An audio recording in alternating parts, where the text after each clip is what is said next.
मेरी मॉम ने सख्ती से कह दिया कि जो भी मुझसे शादी करना चाहता है उसे पहले ही 50 युआन देना पड़ेगा। और मेरी एल्डर सिस्टर गुआनिंग ने ये बात हर जगह फैला दी। वो बोलती थी कि थोड़ा सा मोटा है, थोड़ा सा डार्क है और थोड़ा सा छोटा है, लेकिन मेरा भाई असल में बहुत अच्छा हस्बैंड मटेरियल है। उसकी फ्रेंड्स ये सुनकर पूरी तरह अपना कंट्रोल खो बैठी और जितनी तेज हो सकता था उतनी तेज भाग गई। फिर एक दिन एक बेहद हैंडसम यंग मैन गुआनिंग के साथ बैंक्वेट हॉल में अंदर आता है। उसी पल उसकी सारी फ्रेंड्स पागल हो जाती है। ये वही भाई है जिसे तुम मोटा, डार्क और छोटा बोलती थी। असल में गुआनिंग अपने भाई को लेकर बहुत फेमस थी कि वो पूरी तरह ऑब्सेस्ड है। उसे डर था कि उसकी क्लोज फ्रेंड्स मुझ पर नजर ना डाल दे, इसीलिए वो सबको बताती रहती थी कि मैं छोटा, बदसूरत और कंजूस हूँ। उसका नतीजा ये हुआ कि बड़े होते हुए मैंने एक बार भी डेट नहीं किया और मेरे एडॉप्टिव पेरेंट्स बहुत ज्यादा परेशान हो गए थे। मिसेस गु ने हाथ उठा दिए, तुम आखिर किस तरह की वाइफ ढूंढ रहे हो? और गुआनिंग तो और भी आगे बढ़ गई। उसने साफ बोल दिया कि अगर तुम मेरे कीमती छोटे भाई से शादी करना चाहती हो तो तुम्हें उससे मुझसे भी ज्यादा प्यार करना होगा, तब हम बात करें। उस समय मैं इतना बिजी था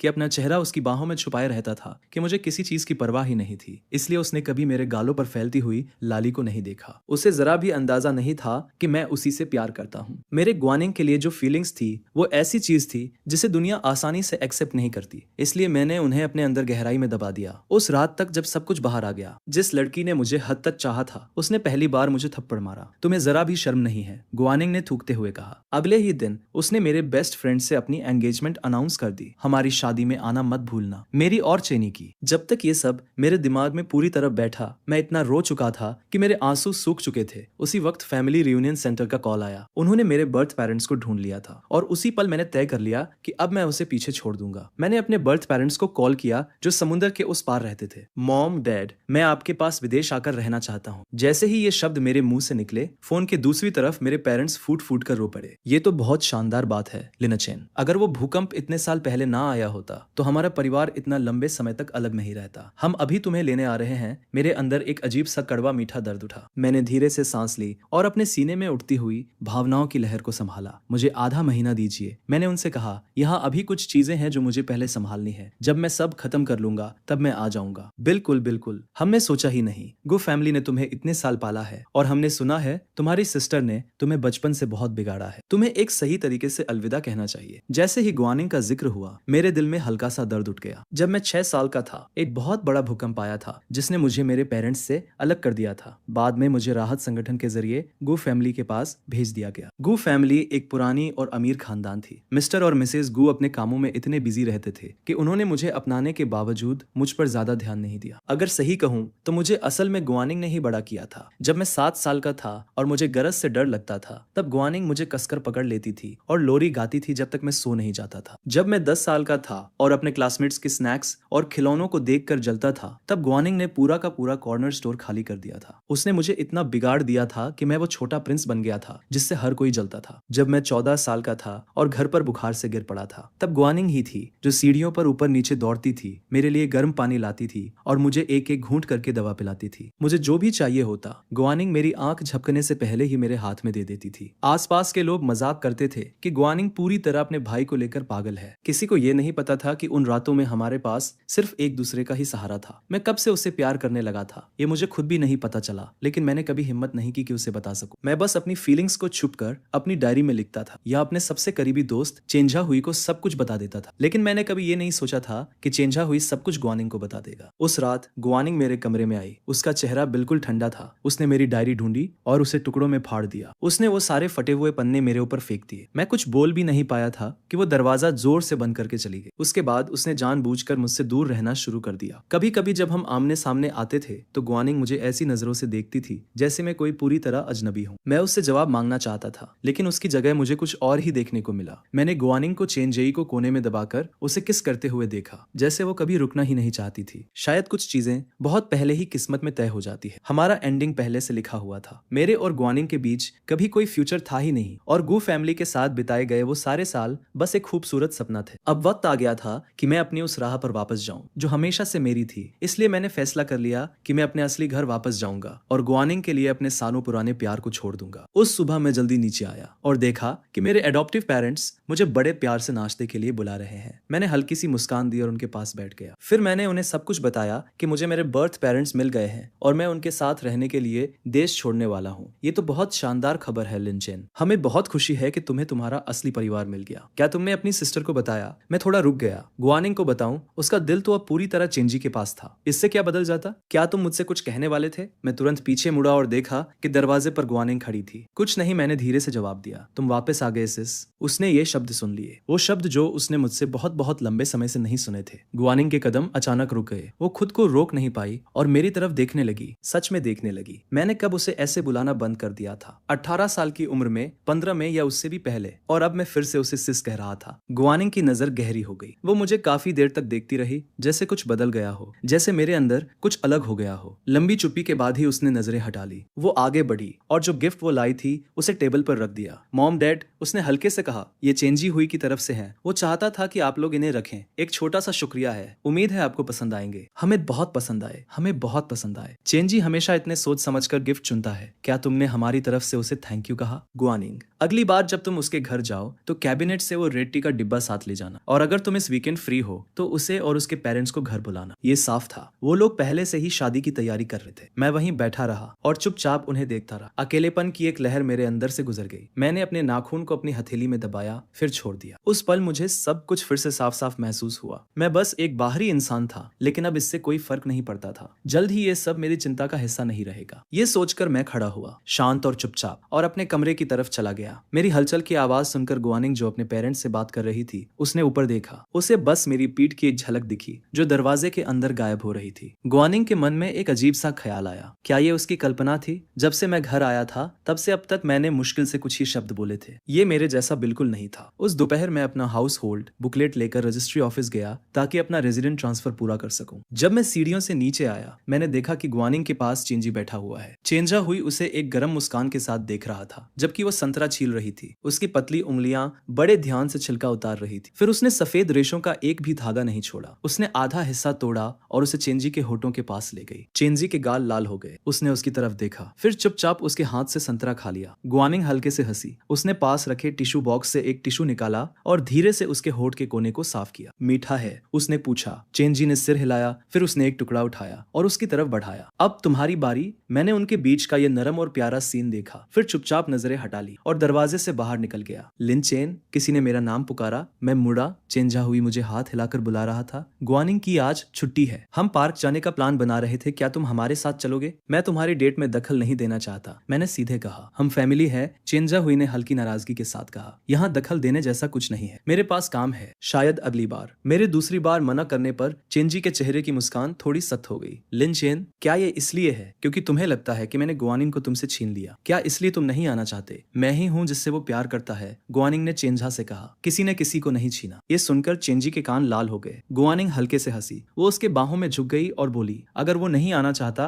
तो कोई बात नहीं, उसे रहने दो। हाँ, मुझे रहने दो। अब हम सब अपनी अपनी अलग राह पर जा रहे थे। मैंने दोनों को एक शालीन गुड बाय कहा, फिर मुड़कर बाहर चला गया। रजिस्ट्री ऑफिस में रेजिडेंट ट्रांसफर खत्म करने के बाद मैं सीधे रेसिंग टीम के क्लब हाउस गया। ऑफिस की एक पूरी दीवार ट्रॉफी और रेस की तस्वीरों से भरी हुई थी, हर एक इंच। मैं उसे देखता रहा और मेरे अंदर यादों और झिझक का एक गहरा दर्द उठने लगा। मुझे उम्मीद नहीं थी कि जाना इतना अचानक होगा। कोच मैंग बाहर से अंदर आए। उन्होंने मेरे कंधे पर हाथ रखा और मैं उस इंसान को देख रहा था जिसने मुझे 10 साल तक ट्रेन किया था। जो दुख मैंने अभी दबाया था वो फिर से उभरकर मेरे गले में अटक गया। मैंने अपनी उंगली का नाखून हथेली में दबाया और गहरी सांस ली। कोच मैंग, मैं देश छोड़कर जा रहा हूँ। मेरे बर्थ पेरेंट्स मुझे मिल गए हैं। मैं उनके साथ जाकर बसना चाहता हूँ। ये तो अच्छी खबर है, उन्होंने कहा। क्या तुम वहां जाकर भी रेसिंग जारी रखोगे? रेसिंग मेरा सपना है, हमेशा से रहा है। मैं इसे कभी नहीं छोड़ूंगा। मैं जहां भी रहूं इसे जारी रखूंगा। लेकिन तुम अभी जा रहे हो। सीजन की सबसे बड़ी रेस आने वाली है। इस बार तुम्हारे पास चैंपियन बनने का असली मौका है। मैंने अपने पेरेंट्स से बात कर ली है। मैं यहाँ सब कुछ खत्म करके जाऊंगा। अभी आधा महीना बाकी है।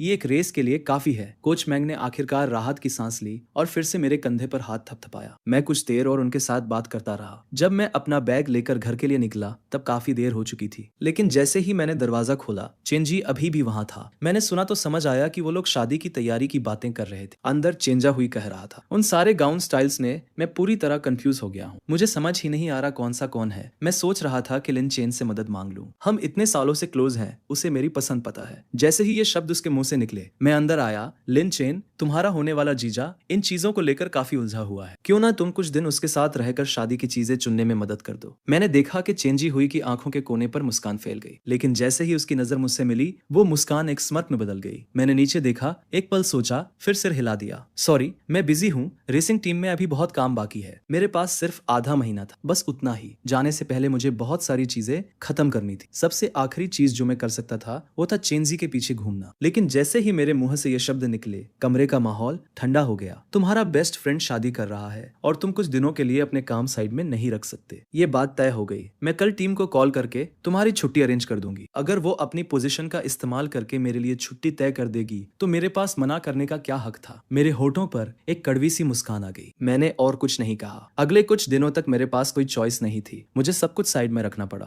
मैंने अपना पूरा ध्यान चेंजा हुई पर लगा दिया, उसकी शादी की चीजें चुनने में उसकी मदद करते हुए। मुझे लगा था कि ये बस एक छोटा सा डिपार्टमेंट स्टोर ट्रिप होगा। मैं गलत था। वो मुझे शहर के साउथ एंड से खींचकर सीधे नॉर्थ एंड तक ले गया। शादी के गाउन से लेकर एक छोटे से वाइन ग्लास तक हर चीज में उसे मेरी राय चाहिए थी। हर बार जब मैं कहता कि वो किसी को भेजकर ग्वानिंग से पूछ ले, वो हाथ हिलाकर मना कर देता। उसे क्यों परेशान करना, वो हमेशा इतनी बिजी रहती है, वो बस पैसों से चीजें खरीद देती है। असल में मुझे समझने वाला तो तुम ही हो। पिछली बार जब मैंने उसे वेडिंग रिंग्स चुनने के लिए साथ चलने को कहा था, उसने पूरा का पूरा डिस्प्ले केस मेरे घर भिजवा दिया और कहा कि जो पसंद हो चुन लो। वो ये सब शिकायत की तरह बोल रहा था, लेकिन उसकी आंखों में छुपा हुआ गर्व साफ दिख रहा था। मैं चुपचाप सुनता रहा, उसे कोई भी रिएक्शन नहीं दिया जिसकी उसे उम्मीद थी। चेंजी हुई कुछ और बोलने ही वाला था, तभी उसकी नजर किनारे पड़ी एक आकृति पर गई। दरवाजे पर खड़ी एक औरत को देखकर वो चौंक गया। तुम यहाँ क्या कर रही हो? मैंने ऊपर देखा और उसी वक्त उसे भागते हुए ग्वानिंग की बाहों में जाते देखा। ग्वानिंग ने उसे पकड़ लिया और कहा, तुमने कहा था कि शहर के बाहर वाले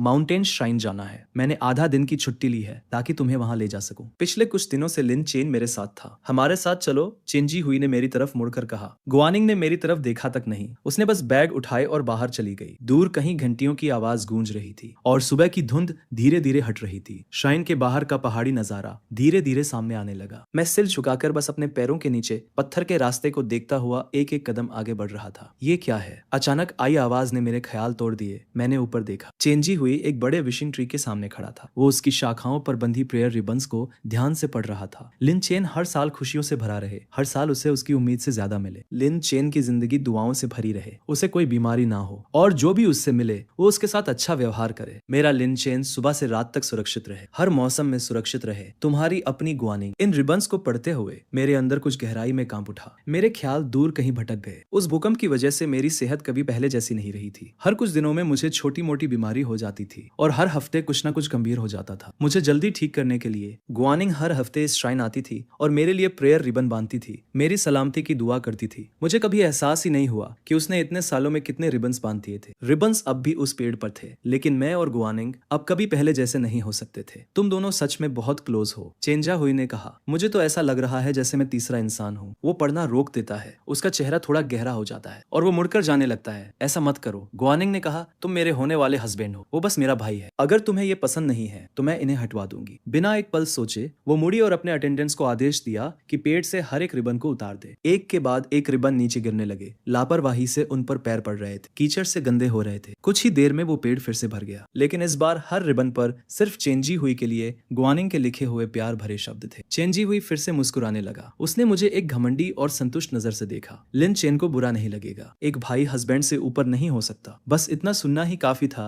कि चेंजी हुई फिर से खुश हो गया। जब हम वापस शहर की तरफ जा रहे थे, वो पूरे रास्ते ग्वानिंग के साथ चिपका रहा। मैं पीछे की सीट पर बैठा था और अपनी आंखें बंद कर ली। मैं बस थोड़ा आराम करने ही वाला था, तभी अचानक कार झटके से आगे बढ़ी और तेज स्पीड पकड़ ली। मैंने आंखें खोली और पूछने ही वाला था कि क्या हो रहा है, तभी एक जोरदार टक्कर की आवाज मेरे कानों में गूंज गई। कार ड्रेल तोड़ते हुए कई बार पलटी खा गई और आखिर में एक गहरी पहाड़ी खाई में जाकर अटक गई। मेरा सिर पीछे सीट से जोर से टकराया। मेरी नजर धुंधली पड़ने लगी और सब कुछ अंधेरा होने लगा। जब मुझे होश आया, मैंने खुद को सीट में फंसा हुआ पाया। एक टूटी हुई टहनी मेरे हाथ में गहराई तक घुस गई थी। मेरे बगल में चेंजी हुई बेहोश पड़ा था। उसे ज्यादा चोट नहीं आई थी, बस सदमे की वजह से बेहोश था। सामने की सीट पर ग्वानिंग ने तुरंत रिएक्ट किया। उसने खिड़की तोड़ी और खुद को बाहर निकाला। वो कई बार लड़खड़ाई, लेकिन फिर संभल गई। उसने मेरी तरफ देखा, दर्द में सांस लेती हुई, फिर बेहोश पड़े चेंजी हुई की तरफ देखा। वो बस एक पल के लिए रुकी, फिर उसने चेंजी हुई को अपनी पीठ पर उठा लिया। मैं पहले चेंजी हुई को ले जा रही हूँ, मैं तुम्हारे लिए किसी को भेज दूंगी। उसने मेरी तरफ दोबारा देखा तक नहीं। वो उसे लेकर जल्दी जल्दी चली गई, जैसे एक सेकंड की देरी भी उसकी जान ले सकती हो। जिस पल उसने मुझे पीछे छोड़ने का फैसला किया, मैंने खुद से कह दिया कि अब मैं उसके लिए कभी नहीं रहूं। अब से मैं सिर्फ अपने लिए जीऊंगा। लेकिन उस खाई में अकेले फंसे हुए मैं उस भूकंप को याद किए बिना नहीं रह पाया। कैसे मैं तब भी मलबे के नीचे दबा हुआ था, अंधेरे में जमीन के नीचे, बिल्कुल अकेला। मैं 3 दिन और 3 रात तक फंसा रहा था। गू फैमिली के मुझे अपनाने के बाद मैं हर रात उन दिनों के बारे में सपने देखता था। हर रात मैं कंबल के नीचे कांपता हुआ रोता था और खुद को रोक नहीं पाता था। तब गुआनिंग हमेशा मेरे कमरे में दौड़ कर आती थी। वो मुझे अपनी बाहों में कसकर पकड़ लेती थी। डरो मत, मैं हूँ यहाँ, मैं कभी किसी को तुम्हें चोट नहीं पहुंचाने दूंगी। और अब मैं उसे दूर जाते हुए देख रहा था जब तक वो पूरी तरह गायब नहीं हो गई। आसमान धीरे धीरे और अंधेरा होता गया। गुआनिंग कभी वापस नहीं आई। मेरे होठों पर एक कड़वी मुस्कान आ गई। मैंने जितनी ताकत बची थी उससे दर्द को सहते हुए खुद को संभाला। मैंने दर्द को नजरअंदाज किया और खुद को उस मलबे के नीचे से खींचकर बाहर निकाला। फिर मैंने दांत भींचे और अपने हाथ से उस टहनी को बाहर खींच लिया। मैं इंच दर इंच सड़क की तरफ रेंगता गया। मुझे नहीं पता इसमें कितना समय लगा। आखिरकार मैं मेन रोड तक पहुंच गया और फिर मैं पूरी तरह बेहोश हो गया। जब मुझे होश आया, मैं अस्पताल के बेड पर लेटा हुआ था। मेरा हाथ मोटी पट्टियों से बंधा हुआ था। बेहोश होने से पहले की मेरी आखिरी याद ये थी कि एक अनजान इंसान ने मुझे ढूंढा और मेरी मदद की। और जब से मुझे अस्पताल में भर्ती किया गया था, गुआनिंग मुझसे मिलने नहीं आई, एक बार भी नहीं। एक नर्स ने मुझे बताया कि वो चेंजी हुई की देखभाल कर रही। उसे बस हल्की चोट आई थी। फिर भी उसने उसके लिए पूरे अस्पताल का एक फ्लोर रिजर्व कर लिया था ताकि वो आराम से बिना किसी डिस्टर्बेंस के रह सके। मैंने ये सब सुना और अपने पट्टियों में लिपटे हुए हाथ की तरफ देखा। मुझे वो वक्त याद आया जब मुझे सिर्फ एक मामूली सा सर्दी जुकाम हुआ था और गुआनिंग ने उसे ऐसे लिया था जैसे कोई बहुत बड़ा संकट हो। वो एक पल के लिए भी मेरे पास से हटी नहीं थी। जिस दिन मुझे डिस्चार्ज किया गया, मेरे कई दोस्त मुझे लेने आए। उनमें एक लड़की भी थी जिसने पहले मुझे प्रपोज करने की कोशिश की थी। जब उसने मुझे फूल दिए, मैंने आदतन मना करने के लिए हाथ बढ़ाया, लेकिन वो घबरा गई और मेरी बात काट दी। लिन चेन, गलत मत समझना, ये बस तुम्हारे ठीक होकर बाहर आने की खुशी में है। मुझे पता है तुम जल्द ही जा रहे हो। मैं बस चाहती हूँ कि तुम जहाँ भी जाओ खुश रहो। उसकी बात सुनकर मैं थोड़ा चौंक गया। मैं एक पल के लिए रुका, फिर धीरे से उसे थैंक यू कहा। लेकिन जैसे ही मैं मुड़ा, मैंने दरवाजे पर गुआनिंग को खड़ा देखा। वो बहुत कम गुस्सा दिखाती थी, लेकिन इस वक्त उसका चेहरा पूरी तरह ठंडा हो गया था। उसने मेरे हाथ में फूलों को देखा, फिर बिना कुछ कहे मुड़कर चली गई। मैं वहीं खड़ा रह गया, कंफ्यूज, उसे आखिर गुस्सा किस बात का था। मैंने ज्यादा सोचा नहीं। जब मैं घर पहुंचा, मैंने फूलों को एक वास में रख दिया। तभी मेरे दरवाजे पर अचानक दस्तक हुई। मैंने दीवार का सहारा लिया और धीरे धीरे दरवाजे तक गया। मैंने दरवाजा खोला और सामने गुआनिंग खड़ी थी। जब से उसे मेरे फीलिंग्स के बारे में पता चला था, हमारे बीच सब कुछ बर्फ जैसा ठंडा हो गया था। उसने तब से मेरे दरवाजे पर कभी दस्तक नहीं दी थी। तो वो अब यहाँ क्यों आई थी? मैं कुछ बोल पाता उससे पहले ही गुआनिंग ने मुझे अचानक से गले लगा लिया। उसकी उस अचानक हरकत से मैं कुछ कदम पीछे लड़खड़ा गया। अगली सुबह मैं बाहर निकला तो देखा गुआनिंग मेरी तरफ आ रही थी। उसकी भौहें सिकुड़ी हुई थी। मैं तुम्हारे कमरे में क्यों था? उसे पिछली रात की कोई याद नहीं थी। मैं समझाने ही वाला था कि उसने तेज आवाज में मुझे रोक दिया। क्या तुम मुझे वहां लेकर गए थे? लिनचेन, मैंने तुम्हें पहले ही कहा है कि हमारे बीच कुछ नहीं है और कभी होगा भी नहीं। मैं शादी कर रही हूँ। क्या तुम अभी भी इसी बात को पकड़े हुए हो? मैं कुछ पल के लिए चुप खड़ा रहा, फिर मैंने सिर झुका लिया और कुछ नहीं कहा। क्या फायदा था? उसकी नजर में उससे प्यार करना पहले ही एक गुनाह था। अब मैं जो भी करता उसके लिए गलत ही था। जब उसने मुझे चुपचाप खड़ा देखा, आंखें लाल और झुकी हुई, उसकी सांसों में हल्का सा बदलाव आया। वो शायद एक कदम आगे बढ़ने वाली थी। तभी बाहर से एक नरम आवाज आई, वार्निंग। चेंजी अंदर आया। वो मुस्कुराते हुए उसके कंधे पर हाथ रखने ही वाला था कि अचानक रुक गया। वार्निंग, तुम्हारे होठ के कोने को क्या हुआ? कुछ नहीं, शायद मच्छर ने काट लिया। उसका हाथ अपने आप उसके होठों की तरफ चला गया। फिर उसने मेरी तरफ देखा, एक लंबी समझ में न आने वाली नजर। उसके बाद गुआनिंग और मैं कभी अकेले नहीं रहे। वो चेंजी हुई के साथ बिजी रहती थी और मैं खुद को ट्रेनिंग में झोंक देता था। फिर एक दिन जब मैं ट्रेनिंग रन के लिए तैयार हो रहा था, कोच मैंग मेरे पास आए और उनके पीछे गुआनिंग और चेंजी हुई खड़े थे। सब लोग ये है चेंजी हुई जिन्हें मिस गू ने खुद रिकमेंड किया है। ये हमारी टीम ज्वाइन कर रहे हैं। पूरा कमरा तालियों से गूंज उठा। तालियों के बीच कोच मैंग ने मेरी तरफ देखा जहां मैं ग्रुप के किनारे खड़ा था। लिन चेन, चेंजी हुई को तुम गाइड करोगे। इंट्रोडक्शन के बाद कोच मैंग गुआनिंग और चेंजी हुई को पेपर वर्क पूरा करने के लिए लेकर चले गए। जैसे ही दरवाजा बंद हुआ, लोगों की फुसफुसाहट शुरू हो गई। सुना है चेंजी पहले भी आने की कोशिश कर चुका था, लेकिन उसकी स्किल स्टैंडर्ड तक नहीं थी। मिस गू का नाम ही काफी है। एक शब्द बोल दिया और सीधा अंदर एंट्री मिल गई। हम सबको यहाँ जगह पाने के लिए कितनी मेहनत करनी पड़ी थी, उससे कोई मुकाबला नहीं। ऐसी बातें लगातार चलती रही। मेरा दिमाग कुछ पल के लिए खाली सा हो गया। गुआनिंग को मुझसे बेहतर कोई नहीं जानता था। वो हमेशा शांत और अपने सिद्धांतों पर चलने वाली थी। वो हमेशा नियमों के हिसाब से चलती थी। इतनी पावर होने के बावजूद उसने कभी उसका गलत इस्तेमाल नहीं किया था। लेकिन इस बार उसने चेंजी हुई के लिए अपने ही नियम तोड़ दिए थे। वो सच में उससे प्यार करती थी और इसी तरह चेंजी हुई टीम में आ गया और मैं उसका सीनियर बन गया। मैंने कोच मैंग की बात को सीरियस लिया और उसे गाइड करने की पूरी कोशिश की, लेकिन चेंजी हुई कभी सीखना ही नहीं चाहता था। हर बार वो मुझे इग्नोर कर देता था और हर दिन ट्रेनिंग से बचने के लिए नए बहाने ढूंढ लेता था। मैं उसे पकड़ नहीं पाता था और वो पहले ही गायब हो जाता था। मैं उसे आवाज देने के लिए खिड़की तक गया, लेकिन वहां मैंने गुआनिंग को देख लिया। मैंने और नहीं देखा। मैंने शांति से खिड़की बंद की और वापस ट्रेनिंग में लग गया। उस रात जब मैं घर लौटा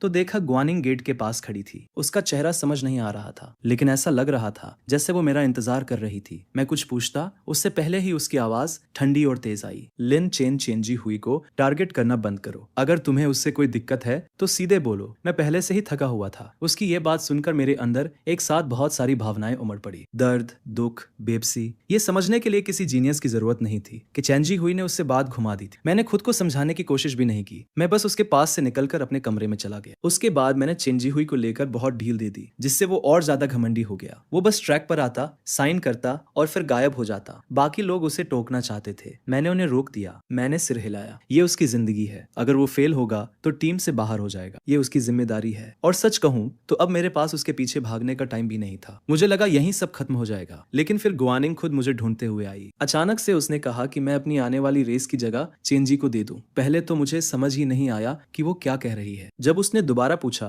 कि क्या मैं तैयार हूं, तब मैंने सिर उठाकर उसकी तरफ देखा। मेरी आंखों में ठंडा गुस्सा भरा हुआ था, जिसे मैं मुश्किल से कंट्रोल कर रहा था। तुम मुझसे कह रही हो कि मैं अपनी जगह उसे दे दूं। मैंने अपनी आवाज संभालने की कोशिश की, लेकिन उसमें हल्का कंपन साफ था। वो तुम्हारा होने वाला जीजा है और ये सिर्फ एक रेस स्लॉट है। क्या ये इतना जरूरी है? गुआनिंग, तुम अच्छे से जानती हो कि रेसिंग मेरे लिए क्या मायने रखती है। उस पल गुआनिंग के दिल में जैसे किसी ने जोर से पकड़ लिया हो। उसे शायद वो सारे साल याद आ गए जब वो मुझे अपनी पूरी ताकत से ट्रेनिंग करते हुए देखती थी, जब तक मेरे अंदर कुछ बचता ही नहीं था। उसका हाथ अचानक कस गया। उसके बाद उसने कुछ नहीं कहा। वो मुड़ी और चुपचाप वहां से चली गई। जब से चेंजा हुई गुआनिंग के नाम के दम पर टीम में आया था, टीम धीरे धीरे दो हिस्सों में बंट गई थी। एक तरफ हम थे जो अपने गोल के लिए मेहनत से ट्रेनिंग करते थे। दूसरी तरफ वो लोग थे जो चेंजा के आसपास रहते थे, ट्रेनिंग छोड़ते थे और उसकी खुशामद करने में लगे रहते थे ताकि वो गुआनिंग से उनके लिए कुछ फायदे दिलवा दे। दोनों साइड्स के बीच कभी सीधा टकराव नहीं हुआ था, जब तक एक दिन ट्रेनिंग के बाद वो पल नहीं आया। लिन चेंजा हुई ने मुस्कुराते हुए कहा, लेकिन उसकी मुस्कान आंखों तक नहीं पहुंची। एक चीज है जो मुझे समझ नहीं आ रही। क्या तुम मुझे समझा सकते हो? उसके सवाल में जरा भी सच्चाई नहीं थी। मैंने हल्का सा भौहें सिकोड़ ली और जवाब देने ही वाला था कि उसके एक आदमी ने पीछे से मुझे धक्का दे दी। तुम्हारी प्रॉब्लम क्या है? चेंजा हुई तुमसे इतनी इज्जत से मदद मांग रहा है और तुम ऐसा एटीट्यूड दिखा रहे हो। क्या मतलब? तुम्हारी प्रॉब्लम क्या है? मेरी तरफ से एक आदमी तुरंत पलट कर बोला। मैं पूछना चाहता हूँ कि चेंजा हुई की प्रॉब्लम क्या है? पूरी ट्रेनिंग के दौरान उसके पास सवाल पूछने का टाइम था, लेकिन उसने एक बार भी नहीं पूछा। और अब जब सब खत्म हो गया, अचानक उसे मदद चाहिए। ये कोई इत्तेफाक है क्या? ब्लेज मेरे लिए आगे आया और गुस्से में बोल पड़ा। मैं नहीं चाहता था कि बात बढ़े। मैंने हाथ बढ़ाकर ब्लेज को पीछे खींचा, लेकिन चेंजा हुई की साइड ने इसे डर समझ लिया और उनकी बातें और गंदी होती चली गई। अब डर लग रहा है। सुन ले, चेंजा हुई इस टीम का टॉप ड्राइवर बनने वाला है। लिन चेन, तुझे तो ये अपने आप में इज्जत समझनी चाहिए कि वो तुझसे कुछ पूछ रहा है। तू बस एक अनाथ है। अगर चेंजा हुई नाराज हो गया ना, तो देखना कितनी जल्दी तुझे यहाँ से बाहर फेंक दिया जाएगा। चिल्लाने के बीच ही किसी ने पहला घूसा मार दिया। दोनों साइड्स तुरंत लड़ाई में कूद पड़े। पूरा माहौल एकदम बेकाबू हो गया। उस अफरा तफरी के बीच चेंजा हुई अचानक मेरे पास आया और मुझे जोर से धक्का दिया। मैं पहले से ही प्लेटफॉर्म के किनारे खड़ा था। मैं नीचे गिरने वाला था। उस एक पल में मैंने चेंजा को पकड़ लिया और उसे भी अपने साथ नीचे खींच लिया। हम दोनों साथ में प्लेटफॉर्म से नीचे गिर गए। हर तरफ चीखें गूंजने लगी। पूरा जगह हंगामे में बदल गया। जब तक ग्वानिंग वहां पहुंची, हमें ऑपरेशन रूम की तरफ ले जाया जा रहा था। उसने हमें देखा और उसका चेहरा सफेद पड़ गया। उसकी हमेशा शांत रहने वाली आवाज में हल्का कंपन था। कितनी बुरी हालत है। दोनों प्लेटफॉर्म से गिरे हैं। दोनों के पैर टूटे हुए हैं और गिरते वक्त लिन चेन नीचे दब गया था। उसकी चोटें ज्यादा गंभीर है। फ्रैक्चर के लिए सिर्फ एक बोन रिपेयर इंजेक्शन है, लेकिन मिस्टर चेन के पैर उसके बिना भी ठीक हो जाएंगे। अब फैसला आपका है। इंजेक्शन किसे देना है? चेंजा को दे दो। डॉक्टर की बात पूरी भी नहीं हुई थी कि ग्वानिंग ने बीच में ही काट दिया। उसकी आवाज में कोई शक की जगह नहीं थी। जैसे ही मैंने वो टोन सुनी, दर्द के बीच मेरी होश वापस आ गई और उसके शब्द बिजली की तरह मेरे अंदर गूंज गए। उसे पता था, उसे बहुत अच्छे से पता था कि एक रेसिंग ड्राइवर के लिए पैर का क्या मतलब होता है। और डॉक्टर ने अभी कहा था कि चेंजा बिना इंजेक्शन के भी ठीक हो जाएगा। मैंने दर्द सहते हुए खुद को संभाला। अपनी आखिरी बची ताकत से मैं टूटकर उससे विनती करने लगा, प्लीज मत करो, मैं तुमसे भीख मांग रहा हूँ, प्लीज ये मुझे दे दो। कोई बात नहीं अगर तुम मुझसे प्यार नहीं करती, कोई बात नहीं अगर तुमने मुझे उस खाई में अकेला छोड़ दिया था, लेकिन तुम जानती हो कि मेरे पैर मेरे लिए क्या मायने रखते हैं। मैं उन्हें खो नहीं सकता। मेरे पास अभी भी एक सपना है जिसे मुझे पूरा करना है, प्लीज। आखिरी शब्द तक पहुंचते पहुंचते मैं पूरी तरह टूट चुका था। आंसू एक के बाद एक मेरे चेहरे पर बहते जा रहे थे। वो लड़का जो कभी कितना भी दर्द हो रोता नहीं था, आज बिना रुके रो रहा था। ग्वानिंग का हाथ जो उसके बदल में था, जोर से भींच गया। वो कुछ कहने ही वाली थी, तभी चेंजा हुई जो हमारे पास बेहोश पड़ा था, दर्द से झटके में जाग गया। गिरने की याद और पैरों में उठता दर्द एक साथ उस पर टूट पड़ा। वो घबराकर चिल्लाया, वानिंग, मेरे पैर बहुत दर्द हो रहा है, प्लीज मेरी मदद करो। उसकी आवाज सुनते ही ग्वानिंग ने मेरा हाथ झटक दिया और तुरंत चेंजा के पास भाग गई। सब ठीक है, मैं अभी डॉक्टर से तुम्हें इंजेक्शन दिलवाती हूँ। बिना एक सेकंड गवाए उसने डॉक्टर को चेंजा को इंजेक्शन देने को कहा। जहां मैं पड़ा था वहां से मैं ये सब देख रहा था। मैंने अपने टूटे हुए शरीर को खींचकर उस इंजेक्शन तक पहुंचने की कोशिश की। उसे डॉक्टर के हाथ से छीन लेना चाहता था, लेकिन मेरे टूटे हुए पैर मुझे हिलने तक नहीं दे रहे थे। मैं कुछ भी नहीं कर पाया। वो ठंडी सुई चेंझा के पैरों में घुस गई। मैं बेबस होकर देखता रहा जैसे वो बोन रिपेयर इंजेक्शन धीरे धीरे उसके शरीर में उतर रहा था, एक एक बूंद। 3 दिन बाद मुझे आखिर होश आया। इस बार गुआनिंग मेरे बेड के पास थी। वो बहुत थकी हुई लग रही। उसकी आंखों में लाल लकीरें साफ दिख रही थी। जैसे ही उसने मुझे जागते देखा, उसका हाथ हल्का कांपता हुआ मेरी तरफ बढ़ा। मैंने मुंह फेर लिया। उसका हाथ हवा में ही रुक गया। कुछ पल बाद उसने धीरे से उसे वापस खींच लिया। उसकी आवाज सूखी और खाली सी थी। तुम्हारे पैर, तुम चल तो पाओगे, लेकिन अब कभी रेस नहीं कर पाओगे। कभी नहीं, मैं तुम्हारा ख्याल रखूंगी, लेकिन चेंजा हुई मेरा फियांसे है। मैं उसे छोड़ नहीं सकती। मेरे अंदर बहुत कुछ होना चाहिए था। गुस्सा, दर्द, टूटना, चीख, लेकिन सब कुछ जैसे खत्म हो गया था। बस एक खालीपन बचा था। कृपया चले जाओ, मैंने धीरे से कहा। कमरे में लंबी चुप्पी छा गई। आखिर में गुआनिंग खड़ी हुई, धीरे से बोली, आराम करो, और बाहर चली गई। जैसे ही दरवाजा बंद हुआ, मैं आखिरकार टूट गया। मैं जोर से रोने लगा, अपने टूटे हुए पैरों को देखते हुए। मेरा रेसिंग का सपना पूरी तरह खत्म हो चुका था। डॉक्टर के ये कहने के बाद कि मैं अब कभी रेस नहीं कर पाऊंगा, मैं धीरे धीरे एक खाली खोल बन गया। ना रोना, ना हंसना, बस कुर्सी पर बैठकर खिड़की के बाहर खाली नजरों से देखना। दिन गुजरते गए जब तक वो रेस का दिन नहीं आ गया। गू फैमिली के रोकने के बावजूद मैं खुद को घसीटते हुए रेस ट्रैक तक पहुंच गया। मैं सबसे आखिरी रो में जाकर बैठ गया और ट्रैक की तरफ देखते हुए बस चुपचाप बैठा रहा। मैंने देखा कि चेंजी हुई मेरे स्लॉट्स में ट्रैक पर उतरा और वो सारी तालियां और फूल ले रहा था जो असल में मेरे होने चाहिए थे। रेस खत्म होने के बाद गुआनिंग हाथ में फूल लेकर आगे बढ़ी। बाकी लोग भी चेंजी हुई के आसपास इकट्ठा होकर उसे बधाई देने लगे। मैं वहीं अकेला बैठा रहा, भीड़ को आते जाते देखता रहा और फिर धीरे धीरे पूरा मैदान खाली होता गया। मुझे नहीं पता कितना वक्त गुजर गया जब मैं आखिरकार उठा और उनकी तरफ चल पड़ा। गुआनिंग ने मुझे आते देखा और तुरंत चेंजी हुई के सामने खड़ी हो गई। अगर तुम गुस्से में हो तो मुझ पर निकाल लो, उसे चोट मत पहुंचाना। मैं गुस्से में नहीं हूँ, मैं तुम्हें एक गिफ्ट देने आया हूँ। मेरी ये बात सुनकर वहां खड़े सभी लोग हैरान रह गए। मेरे साथ चलो, इतना कहकर मैं मुड़ गया और वेन्यू से बाहर निकल गया। जैसे ही वो बाहर आए, आसमान में एक पटाखा फूटा। वो खुला और रोशनी की पंखुड़ियां ऐसे बरसने लगी जैसे आसमान से फूल गिर रहे हो। एक के बाद एक पटाखे रात के आसमान को चमकाने लगे। गुआनिंग की आंखों में हैरानी की चमक आई। फिर उसने मेरी आवाज सुनी। गुआनिंग, तुम्हें याद है वो रात जब मैंने अपनी पहली रेस जीती थी? तुमने मेरे लिए पटाखे जलाए थे, पूरा आसमान भर दिया था तुमने कहा था कि मेरी बाकी जिंदगी भी हवा की तरह आजाद और चमकदार हो। आज मैं वही पटाखे तुम्हें लौटा रहा हूँ। तुम्हें और मेरे ब्रदर इन लॉ को साथ में पूरी जिंदगी बिताने की शुभकामनाएं दे रहा हूँ। ब्रदर इन लॉ शब्द सुनते ही जैसे उसे झटका लगा। गुआनिंग की आंखें सीधे मेरी तरफ टिक गई। ये पहली बार था जब मैंने सबके सामने चेंजी हुई को इस नाम से बुलाया था। उसके सीने में अचानक कुछ कस सा गया। उसने कुछ कहने के लिए मुंह खोला, लेकिन तब तक मैं जा चुका था। शादी से एक रात पहले गू परिवार का घर पूरी तरह तैयारियों में डूबा हुआ था। रात देर तक नीचे हर तरफ रोशनी जल रही थी। मिसेस गू नौकरों को निर्देश दे रही थी और हर छोटी चीज पर नजर रख रही थी। शादी के कमरे को सजाया जा रहा था। ऊपर मेरे कमरे में बस एक लाइट जल रही थी। मैं फर्श पर बैठा था और एक एक करके गुआनिंग के दिए हुए सारे गिफ्ट्स को एक बड़े बॉक्स में रख रहा था। हर एक चीज को संभाल कर पैक किया गया। फिर मैंने सारे बॉक्स उठाए और धीरे धीरे सीढ़ियों से नीचे उतरने लगा। घर शांत था। हर कोना शादी की सजावट से भरा हुआ था। हर सजावट जैसे मुझे याद दिला रही थी कि इस घर में अब कोई नया आने वाला है। मैंने उनमें से किसी चीज की तरफ नहीं देखा। मैंने बॉक्स को कसकर पकड़ा और दरवाजे की तरफ बढ़ गया। तभी मैं लगभग गुआनिंग से टकरा गया जो अभी अभी चेन फैमिली के घर से वापस आई थी। तुम क्या कर रहे हो? मैं कुछ ऐसी चीजें हटा रहा हूँ जिनकी अब मुझे जरूरत नहीं है। वो मेरी पीठ को देखती रही। मेरे कदमों में जरा भी हिचकिचाहट नहीं थी। उसके सीने में अचानक कुछ कस गया। जो कुछ हुआ था उसके बाद मैं पूरी तरह बदल गया था। उसे लगा था मैं लड़ूंगा, गुस्सा करूंगा, टूट जाऊंगा, लेकिन मैं शांत था,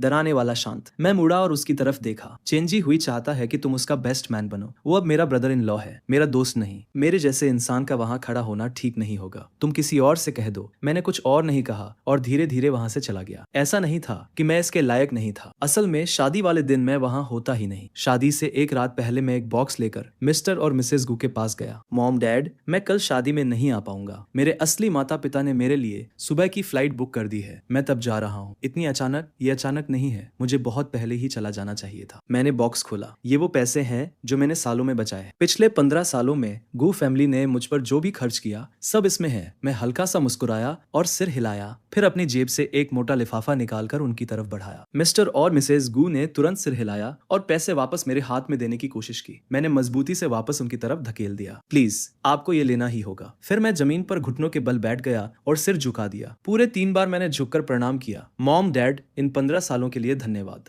आप लोगों ने जो भी किया है मैं उसे पूरी जिंदगी याद रखूंगा और कभी नहीं नहीं भूलूंगा। अब से मैं आपके साथ नहीं रहूंगा। मैं उम्मीद करता हूँ कि आप दोनों स्वस्थ रहे और लंबी खुशहाल जिंदगी जिए। जब मैंने सिर उठाया तो मेरी आंखों में आंसू चमक रहे थे। मेरे माथे पर हल्का सा खून का निशान था। शादी वाले दिन गुआनिंग को निकल जाना चाहिए था, लेकिन वो अभी भी वहीं खड़ी थी। वो मेरे कमरे के बाहर खड़ी थी, इधर उधर चल रही थी और बंद दरवाजे को घूर रही थी। उसके सीने में एक तेज दर्द उठा। उसे लग रहा था कि अगर वो अभी चली गई तो कुछ ऐसा खो देगी जो कभी वापस नहीं मिलेगा। मैंने दरवाजा खोला और वो वहीं खड़ी थी। क्या हुआ? मेरी आंखों की दूरी और चेहरे की ठंडक देखकर उसका दिल कांप गया। तुम मेरे साथ क्यों नहीं चलती? मैं एक पल के लिए रुका, जाकर उसे और चेंजी हुई को सबके सामने देखूं। मैंने अपनी घड़ी की तरफ देखा। मेरे पास अभी वक्त नहीं है, मुझे अभी एक जरूरी काम पूरा करना है। मैं वहां मिलूंगा। गुआनिंग कुछ और कहना चाहती थी, लेकिन नीचे से मिसेस गू की आवाज ऊपर आई। वार्निंग, समय हो गया है। मैंने उसके सामने मना कर दिया था। नीचे से उसके माता पिता बार बार बुला रहे थे, फिर भी गुआनिंग वहीं खड़ी रही। जब आवाजें और तेज हो गईं, तब उसने अपने अंदर उठ रही घबराहट को दबाया। सेरेमनी शुरू होने से पहले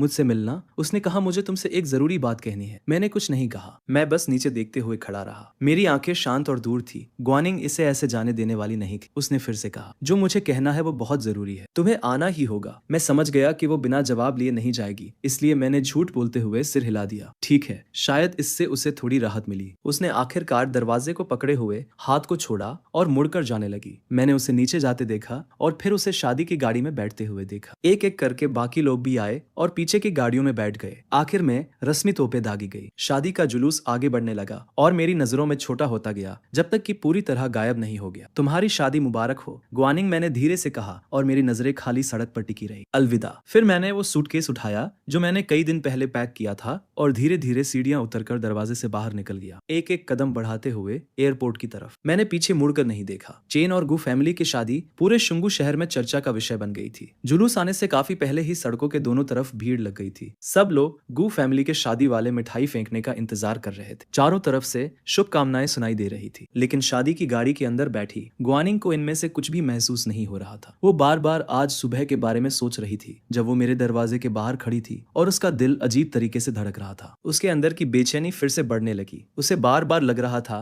कि कुछ उससे छूट चुका है, कुछ ऐसा जिसका नाम भी वो नहीं रख पा रही थी। क्योंकि गू फैमिली का दर्जा चेन फैमिली से ऊंचा था, इसलिए गुआनिंग खुद चेन के घर आई थी। गू फैमिली को दूल्हे के दुल्हन को लेने आने वाली परंपरा में कोई दिलचस्पी नहीं थी। वो दुनिया को एक बात साफ बताना चाहते थे, गुआनिंग का चेंजी से शादी करना चेन फैमिली के लिए बहुत बड़ा सौभाग्य था। उनकी बेटी नीचे शादी कर रही थी, ऊपर नहीं जा रही थी। चेन का घर भी पूरी तरह सजाया गया था। हर तरफ लाल और सुनहरे कपड़े लगे हुए थे। चेंजी के ग्रूम्समैन बालकनी में खड़े होकर गू फैमिली के जुलूस का इंतजार कर रहे थे। आखिरकार 11 बजे और गू फैमिली का काफिला नजर आया। ग्रूम्समैन उत्साह में चेंजा के पास दौड़ पड़े। वो आ गई, मिस गू आ गई। म्यूजिक और जश्न के बीच गुआनिंग आखिरकार दूसरी मंजिल पर पहुंची। हाथ में बुके लिए वो चेंजोई के कमरे में दाखिल हुई। गुआनिंग को शादी के जोड़े में देखकर चेंजोई का दिल जोर से धड़क उठा। वो सच में उससे शादी करने जा रहा था। हल्के फुल्के दरवाजे वाले खेलों के बाद गुआनिंग और चेंजोई शादी की गाड़ी में बैठे और बैंक्वेट हॉल की तरफ निकल गए। पूरे रास्ते चेंजोई उसे देखता रहा। कुछ अजीब लग रहा था। जब से उसने उसे रिसीव किया था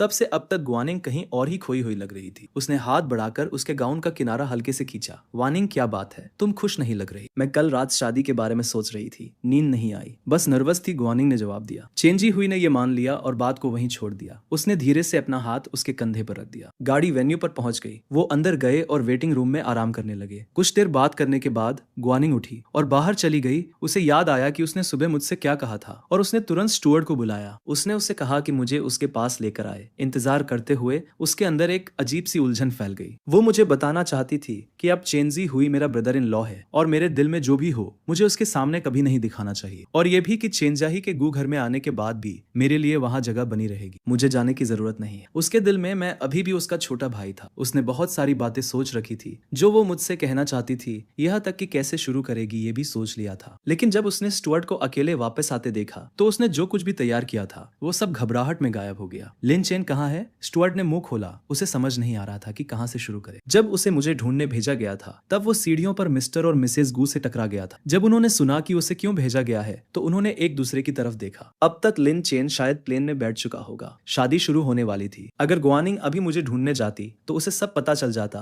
और सब कुछ बिगड़ जाता। इसलिए उन्होंने स्टुअर्ट से झूठ बोलने को कहा। उससे कहो कि मेरी टांग में दर्द बढ़ गया है और मैं घर वापस आराम करने चला गया हूँ। इससे और पक्का दिखाने के लिए उन्होंने एक नोट भी दिया जो मैंने पहले लिखा था। उसने कभी नहीं देखा था। उसने मेरी ही लिखावट में लिखा था कि तबीयत ठीक नहीं है, पहले घर जा रहा हूँ। गुआनिंग ने वो नोट लिया और उसे घूरने लगी। उसकी भौहें सिकुड़ गईं। उसे कुछ कहने ही वाली थी थी कि तभी हॉल में एंकर की आवाज गूंज उठी, सेरेमनी शुरू होने वाली है, दुल्हन तैयार हो जाए। ग्वानिंग जो कदम आगे बढ़ाने वाली थी वो धीरे से पीछे हट गया। वो मुड़ी और सेरेमनी की तरफ चल दी। स्टुअर्ड ने उसे जाते हुए देखा और धीरे से राहत की सांस ली। धीमी और सॉफ्ट पियानो की आवाज माहौल में फैल गई। ग्वानिंग ने रास्ते के आखिर में खड़े चेंजी हुई की तरफ देखा और धीरे धीरे उसकी तरफ चलने लगी। चेंजी के चेहरे की खुशी छुपाए नहीं छुप रही थी, लेकिन अचानक ग्वानिंग के दिमाग में एक ख्याल आया, लिन चेन दूल्हे के सूट में कैसा दिखता। वो हमेशा से थोड़ा शरारती था, वो शायद क्लासिक टक्सीडो नहीं पहनता, वो ब्लैक और गोल्ड में कुछ चुनता जैसा उसे हमेशा पसंद था, और वो रास्ते के आखिर में खड़ा होकर उसका इंतजार नहीं करता। वो खुद हल्के कदमों से उसकी तरफ चलता हुआ आता और उसके चेहरे पर चेंजी हुई जैसा शर्मीला स्माइल नहीं होता। वो खुलकर मुस्कुराता बिना किसी झिझक के, फिर वो कैजुअली अपना हाथ उसके कंधे पर डाल देता। वो इतनी गहराई से इस ख्याल में खो गई थी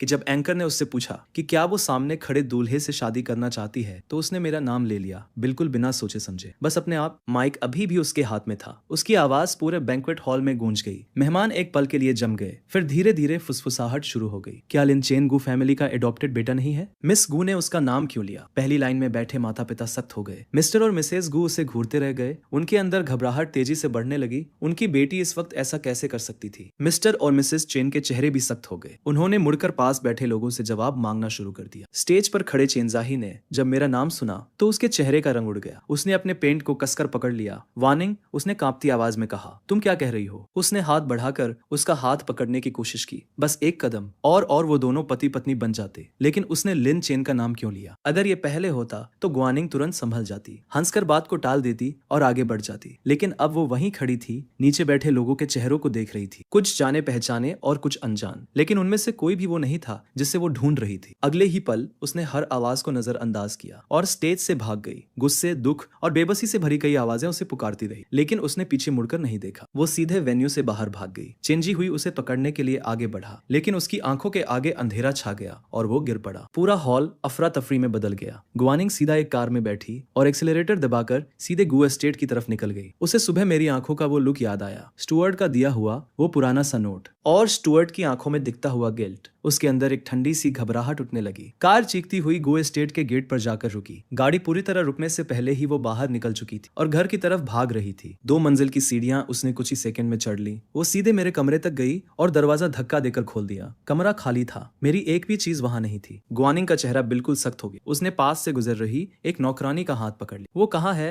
मेरा भाई कहाँ है? यंग मास्टर सुबह सुबह एक सूटकेस लेकर निकल गए, नौकरानी ने घबराकर कहा। ग्वानिंग के सीने में डर और बढ़ गया। वो नौकरानी को धक्का देकर सीढ़ियों की तरफ भागी। वो लगभग मिस्टर और मिसेस गू से टकरा गई, जो गुस्से में वापस आ रहे थे। यहीं रुक जाओ। ग्वानिंग ने उन्हें धक्का देकर निकलने की कोशिश की और उसी पल उसका संतुलन बिगड़ गया और वो सीढ़ियों से गिर गई। मिस्टर गू ने यह देखा और अपनी आंखें कसकर बंद कर ली। वो लगभग बेहोश हो गए। आज का दिन साल का सबसे खुश दिन होना चाहिए था, लेकिन अब ये सब हो रहा था। गू फैमिली ग्वानिंग को तुरंत हॉस्पिटल ले गई और डॉक्टर ने कुछ ऐसा कहा जिसकी किसी को उम्मीद नहीं थी। वो 1 महीने की प्रेग्नेंट थी। चेन फैमिली ने यह खबर सुनी और खुशी से हॉस्पिटल के कमरे में इकट्ठा हो गए। उन्हें लगा था ये शादी खत्म हो गई है, लेकिन अब सब कुछ बदल सकता था। आखिर ग्वानिंग के पेट में चेन फैमिली का बच्चा था। अब वो भाग नहीं सकती थी और सबसे ज्यादा खुश चेंजी हुई था। उसने कभी नहीं सोचा था कि किस्मत उसके साथ इतनी बड़ी चाल चलेगी और उसे इस वक्त एक बच्चा दे देगी। जब ग्वानिंग को होश आया, उसने देखा कि सब लोग उसके बिस्तर के आसपास खड़े हैं, जैसे वो कोई कीमती चीज हो जिसे संभाल कर रखना है। वार्निंग, अब तुम प्रेग्नेंट हो,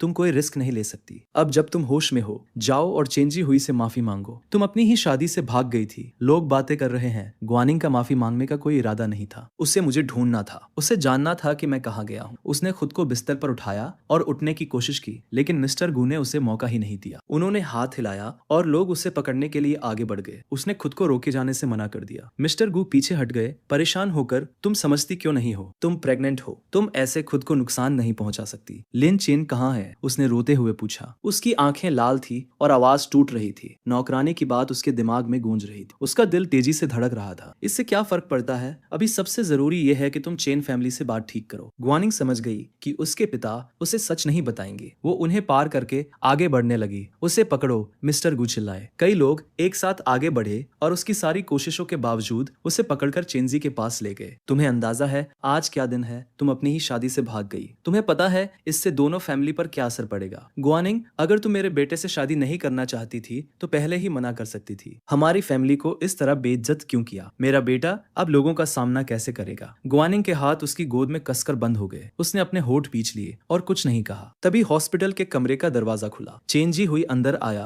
उसका चेहरा सफेद पड़ चुका था और उसकी आंखें बंद थी। मिसेस चेन सब कुछ भूलकर तुरंत अपने बेटे के पास भागी। तुम अपनी शादी से भागकर लिन चेन को ढूंढने गई थी, क्यों? मिसेस गू ने मौका देखकर अपनी बेटी पर दबाव बनाया। वो अपनी बेटी के आज के हर अजीब व्यवहार को याद करने लगी और उसके दिमाग में एक नामुमकिन सा ख्याल उभरने लगा। गुआनिंग ने अपनी मुट्ठी कस ली। उसे समझ नहीं आ रहा था कि शुरुआत कैसे करे। वो आखिर क्या कह सकती थी? वो पहले मुझे ढूंढने इसलिए आई थी ताकि मुझे बता सके कि अब से मुझे चेंजी हुई को अपना ब्रदर इन लॉ मानना चाहिए। लेकिन जैसे ही उसे पता चला कि मैं जा चुका हूँ, उसकी सारी सोच घबराहट में डूब गई। वो मुझे ढूंढना चाहती थी, लेकिन फिर क्या? मेरी यादें उसके दिमाग में एक के बाद एक आने लगी, कभी खुश, कभी टूटा हुआ, कभी बिखरता हुआ। और आज सुबह मेरे चेहरे पर वो शांत, सब कुछ छोड़ देने वाला भाव। धीरे धीरे ये सारी तस्वीरें एक साथ जुड़ने लगी। वो रात जब डायरी मिली थी और वो पल जब मैंने अपनी सारी हिम्मत जुटाकर उससे कहा था मुझे तुम पसंद हो। अचानक उसके कानों में एक तेज आवाज गूंजने लगी। उसका हाथ बिना सोचे अपने सीने पर चला गया। तुम लिन चेन के पीछे गई थी, क्या तुम्हें अचानक एहसास हुआ कि तुम्हें उससे फीलिंग्स है? मिसेस गू ने ये बात धीरे से कही। उन्होंने जिंदगी में इतना देखा था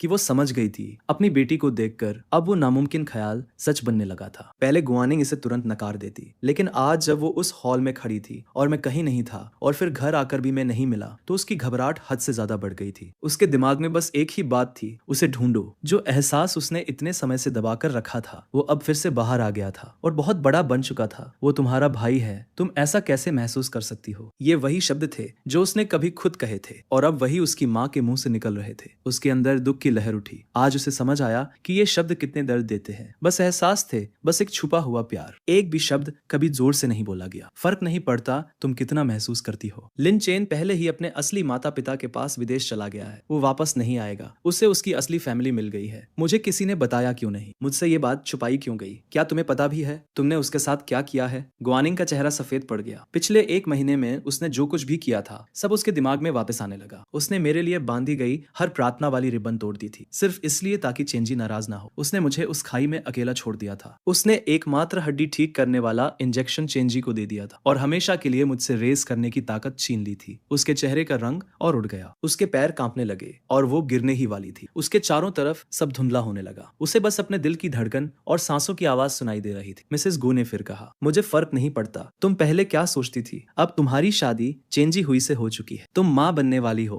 इन एहसासों को खत्म करो और उसके साथ अपनी जिंदगी बनाओ। भले ही गुआनिंग शादी से भाग गई थी, लेकिन गू और चेन दोनों फैमिली ने चुपचाप चेंजी हुई को उसका पति मान लिया था। गुआनिंग ने कुछ कहने के लिए मुंह खोला, फिर उसकी आंखों के आगे अंधेरा छा गया और वो जमीन पर गिर गई। जब उसे होश आया, चेंजी हुई उसके पास बैठा था। उसकी आंखें आंसुओं से भरी हुई थी। आज जो कुछ हुआ था उसने उसे पूरी तरह तोड़ दिया था। शादी इंसान की जिंदगी का सबसे खास पल होता है और जिस लड़की से वो प्यार करता था वो उसी पल किसी और के लिए भाग गई थी। वो अब लोगों का सामना कैसे करता? अपनी ही शादी में गिर जाना, ये सब मिलाकर उसके लिए बहुत शर्म की बात थी। और अब गुआनिंग के प्रेग्नेंट होने की खबर आ गई थी। डॉक्टर ने अभी उसे बताया था कि गुआनिंग को जो गहरा सदमा लगा है उससे बच्चा शायद बच ना पाए। ये सोचकर वो और जोर से रोने लगा और उसके अंदर मेरे लिए नफरत और बढ़ गई। बचपन से ही वो कभी मेरे बराबर नहीं आ पाया था, किसी भी चीज में नहीं। चेन फैमिली और गू फैमिली का दर्जा लगभग बराबर था, लेकिन उसके माता पिता हमेशा गू फैमिली जैसी चीजें चाहते थे और उसे मेरे करीब रहने के लिए मजबूर करते थे ताकि जो भी फायदा मिले वो ले सके। वहीं दूसरी तरफ चेन फैमिली की हर अच्छी चीज उसके छोटे भाई के लिए बचा कर रखी जाती थी। उसके पास कुछ भी नहीं था, यहाँ तक कि वो किससे शादी करेगा ये भी उसका फैसला नहीं था। उसकी होने वाली पत्नी भी ऐसी होनी चाहिए थी जो उसके छोटे भाई के करियर में काम आए। उसके माता पिता ने उसके लिए पहली लड़की जो चुनी थी वो एक तलाकशुदा और गुस्सैल औरत थी। उसे उस रिश्ते को तोड़ने के लिए बहुत मेहनत करनी पड़ी ताकि उससे भी खराब कोई ऑप्शन ना आए। उसे खुद ही अपने लिए लड़की ढूंढनी पड़ी और तभी मैंने उस पर भरोसा करके उसे बताया था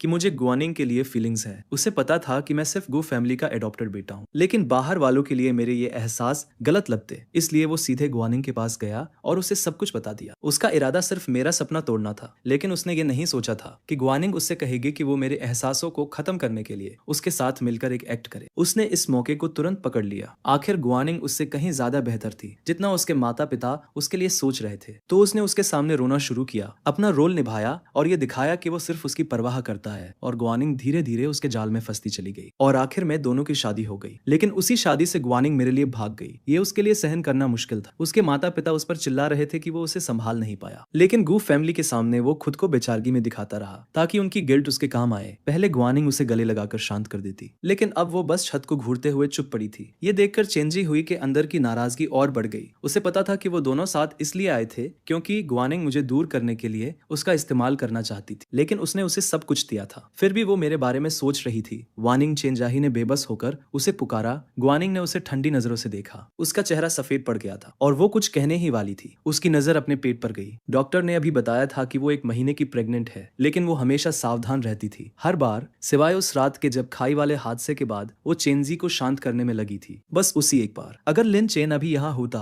तो शायद इस बच्चे को रखना सही होता, लेकिन वो जा चुका था तो इस बच्चे का भी कोई मतलब नहीं था। चेंजी हुई और ये बच्चा दोनों ही सिर्फ एक जरिया थे मुझे दूर करने के लिए। अब जब उसने आखिरकार अपने दिल की बात मान ली थी तो ये बच्चा नहीं रह सकता था। मैं ये प्रेगनेंसी खत्म कर रही। बस ये कुछ शब्द और चेंजी हुई तुरंत खड़ा हो गया, लेकिन उसके कुछ कहने से पहले ही मिस्टर और मिसेस गु अंदर आ गए। मिस्टर गु गुस्से में गुआनिंग पर टूट पड़े। उनका गुस्सा इतना ज्यादा था कि उनकी आंखें पलट गईं और वो बेहोश हो गए। उधर दुनिया के दूसरे कोने में मेरे असली माता पिता के भेजे हुए लोग मुझे कंट्री ए ले जाने के लिए पहुंच चुके थे। जैसे ही मैं अराइवल गेट से बाहर आया मैंने उन्हें देखा। मेरे असली माता पिता फूल लिए खड़े थे और भीड़ में मुझे ढूंढ रहे थे। मेरा चेहरा बिल्कुल मेरी माँ जैसा था। 15 साल बाद हम तीनों एक दूसरे से लिपट कर जोर जोर से रोने लगे। मेरी माँ ने आंसू पोंछे, मुझे देखा और फिर से रोने लगी। घर तक के पूरे रास्ते उसने मेरा हाथ पकड़े रखा और छोड़ा नहीं। बेटा, तुम्हारा नाम जो हमने रखा था वो सिंह चेन था। अब तुम्हें क्या बुलाते हैं? सब ठीक है मॉम, मुझे सिंह चेन ही बुलाओ। मैंने गु फैमिली से सारे रिश्ते तोड़ दिए थे। अब मैं उनका हिस्सा नहीं था तो मैं अपने असली माता पिता का नाम ही लूंगा। मेरी माँ ने सिर हिलाया। उसकी आंखें अभी भी नम थी। फिर उसकी नजर मेरे पैरों पर गई। सिंह चेन, अब जब तुम कंट्री आ गए हो क्या तुम अभी भी रेस करना चाहते हो? अगर तुम चाहो तो मैं अभी किसी रेसिंग क्लब से बात कर सकती हूँ। मैं एकदम से चुप हो गया। मेरी नजर अपने पैरों पर गई। मेरी आंखें लाल हो गई और फिर एक के बाद एक आंसू गिरने लगे। मेरी माँ मुझे रोता देखकर घबरा गई। उसे लगा उसने कुछ गले लगा लिया। मुझे माफ कर दो सिंह चेन, अगर तुम नहीं करना चाहते तो कोई बात नहीं। ठीक है, मत करो मॉम, ऐसा नहीं है कि मैं अब रेस नहीं करना चाहता। मैंने उसे सब कुछ बता दिया। चेंजा ने मुझे प्लेटफॉर्म से धक्का दिया। गुआनिंग का चेंजी हुई को बोन रिपेयर इंजेक्शन दे, ये सब कुछ। जब मैं उस हिस्से तक पहुंचा जहां डॉक्टर ने कहा कि मैं अब कभी रेस नहीं कर पाऊंगा, मैं अपनी माँ की बाहों में छिप गया और पूरी तरह टूट गया। इतना समय गुजर चुका था, लेकिन इसे फिर से बोलते ही मैं अब भी इसे स्वीकार नहीं कर पा रहा था। मेरी माँ एक साथ गुस्से में भी थी और मेरे लिए टूट भी रही थी। उसने मुझे लंबे समय तक गले लगाकर शांत किया और तब तक मेरे पास बैठी रही जब तक मैं रोते रोते सो नहीं गया। फिर वो चुपचाप वहां से चली गई। उसके बाद उसने वापस देश में एक कॉल किया। मास्टर फन, मुझे एक मदद चाहिए। कट 2।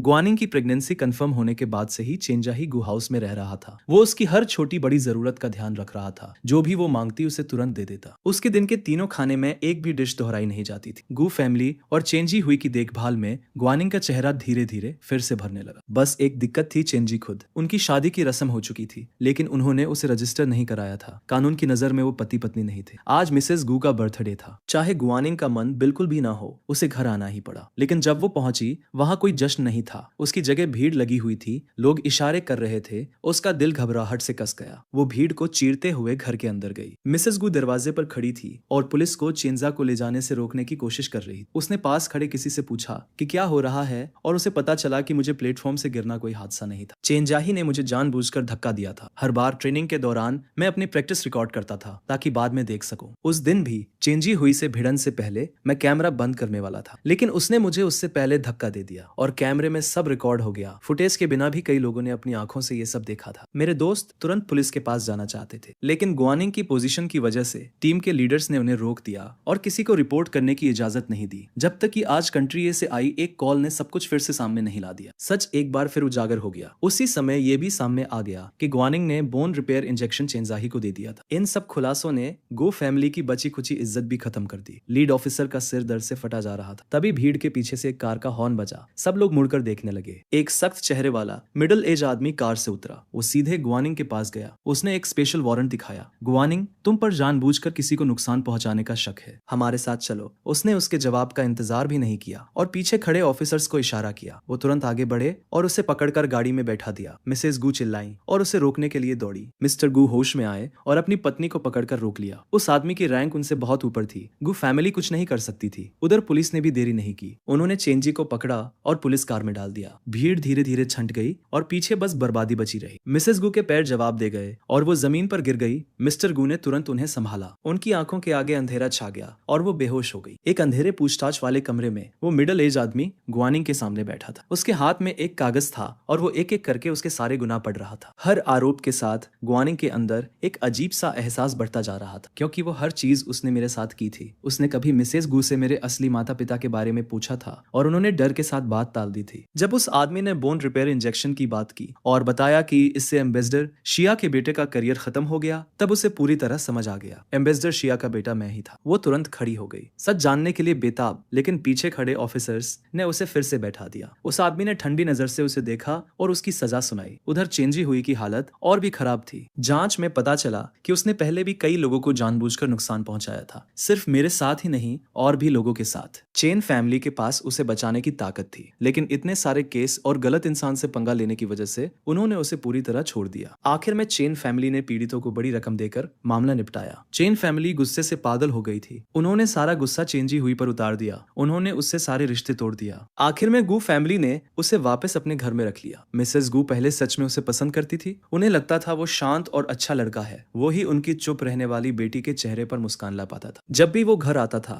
घर में हंसी गूंजती थी। अब जब उन्हें उसके किए का सच पता चला, वो उसे देखकर भी परेशान हो जाती थी। उसे देखते ही उनका सिर दर्द करने लगता था। आखिर में उन्होंने उसे पास वाले घर में शिफ्ट कर दिया। उन्होंने कुछ नौकरों को उसकी देखभाल के लिए भेजा और कहा, बस जिंदा रखना, बाकी कुछ मायने नहीं रखता। कुछ समय पहले तक चेंजा ही सबकी नजरों में था, लेकिन एक ही दिन में सब कुछ बदल गया। वो सबकी नजरों में विलेन बन गया और लोग उससे दूर रहने लगे। वो गुस्से में था। वो इसे मानने को तैयार नहीं था, लेकिन मिसेस गू के भेजे हुए नौकरों को उसकी परवाह नहीं थी। अगर मैं तुम्हारी जगह होता तो ये सब छोड़ देता, उनमें से एक ने ठंडे लहजे में कहा। अगर यंग मिस तुम्हारे बच्चे को कैरी नहीं कर रही हो तो गू फैमिली तुम्हारी तरफ देखती भी नहीं। चेंजी ने बच्चे के बारे में सोचा। अब उसके पास कुछ नहीं बचा था। वो बच्चा ही उसका आखिरी सहारा था। उसे हर हाल में गुआनिंग को बच्चे को जन्म देने के लिए मनाना था। ये सोचकर उसने लड़ना बंद कर दिया। उसने सामने रखा बाउल उठाया और चुपचाप खाना खाने लगा। नीचे गुआनिंग, जिसे बिना किसी तय तारीख के पद से हटा दिया गया था, जमीन पर गिरी पड़ी थी। उसके पैर इधर उधर फैले हुए थे। उसके हाथ ढीले पड़े थे। उसकी आंखों की चमक गायब हो चुकी थी। वो अब फीकी और खाली लग रही थी। तभी एक नौकरानी एक बड़ा बॉक्स लेकर अंदर आई। उसने उसे गुआनिंग के सामने रख दिया। मिस,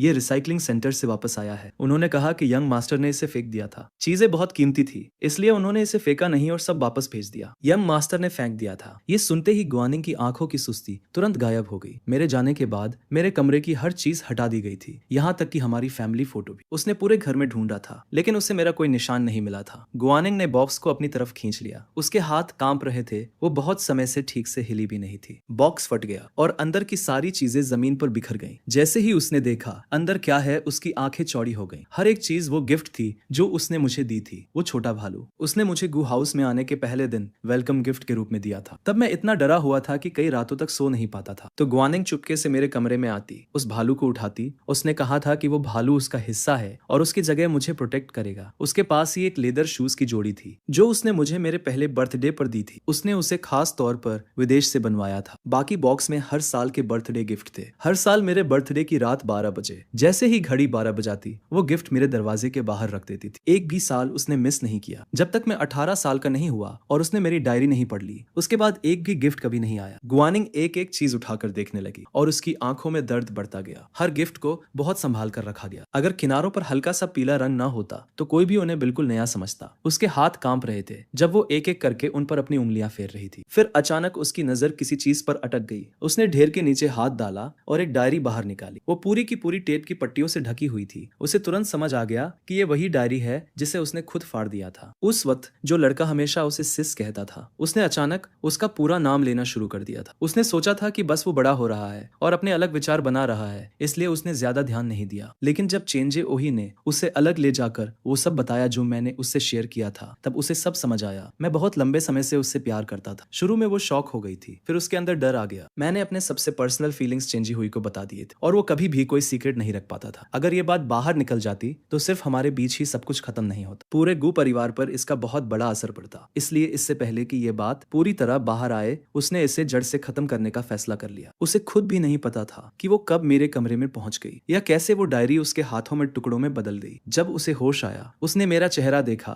जो आंसुओं से पूरी तरह भीगा हुआ था। वो उस पल सच में घबरा गई थी, लेकिन फिर डायरी में लिखी बातें उसके दिमाग में वापस आई और उसकी घबराहट गुस्से में बदल गई। उसने मेरी तरफ उंगली उठाकर कहा, जिस दिन से तुम इस घर में आए हो, मैंने तुम्हें हमेशा एक भाई की तरह देखा है। तुम्हें कैसे ये फीलिंग्स आ सकती है मेरे लिए? अगर तुम्हें इस घर में रहना है तो तुम्हें ये सब भूलना होगा, वरना जब ये बात सबको पता चलेगी तो पूरे परिवार की इज्जत खत्म हो जाएगी। उसका हाथ टूटी हुई टेप से जुड़ी डायरी पर टिका हुआ था और वो सब कुछ अपनी आंखों के सामने सामने देख पा रही थी। जब उसने दरवाजा जोर से बंद किया और चली गई, तब मैं कैसे रोया होऊंगा जब तक मेरे पास रोने के लिए कुछ बचा ही नहीं। और फिर जब आंसू खत्म हो गए, तब मैंने हर एक फटे हुए टुकड़े को उठाया और धीरे धीरे बहुत संभाल कर उन्हें वापस जोड़ना शुरू किया। वो दर्द कितना ज्यादा रहा होगा। पन्नों पर हर जगह सिलवटें थीं जहां आंसू सूख कर जम गए थे। जहां आंसू गिरे थे वहां स्याही फैल गई थी। कई शब्द अब पढ़ने लायक भी नहीं बचे थे। फिर भी हर पन्ने में वो गहराई, वो प्यार साफ महसूस हो रहा था जो मैं कभी उसके लिए रखता था। इसी वजह से मैंने इतने लंबे समय तक हार नहीं मानी थी। बार बार उसकी तरफ बढ़ता रहा, उम्मीद करता रहा कि कोई रास्ता मिल जाए वापस उसके पास जाने का। लेकिन वो हाँ नहीं कह सकती थी। मिस्टर और मिसेज गू का विरोध ही मुझे फिर से तोड़ देता। इसलिए मेरे फीलिंग्स को हमेशा के लिए खत्म करने के लिए उसने एक नाटक करने का फैसला किया और किसी को अपने साथ एक्ट करने के लिए ढूंढा। जब शेंजी होई ने उसका प्लान सुना तो उसने तुरंत खुद को ऑफर कर दिया। उसने उसे देखा, उसे कमजोर और घायल बनने का नाटक करते हुए देखा और उसे थोड़ी सहानुभूति भी महसूस हुई। लेकिन बाद में उसे समझ आया कि ये सब पहले से प्लान किया हुआ था। जो कुछ भी हुआ सब उसी के प्लान के हिसाब से हुआ। वो और चेंजी धीरे धीरे और करीब आते गए और मेरी आंखों में उसके लिए जो प्यार था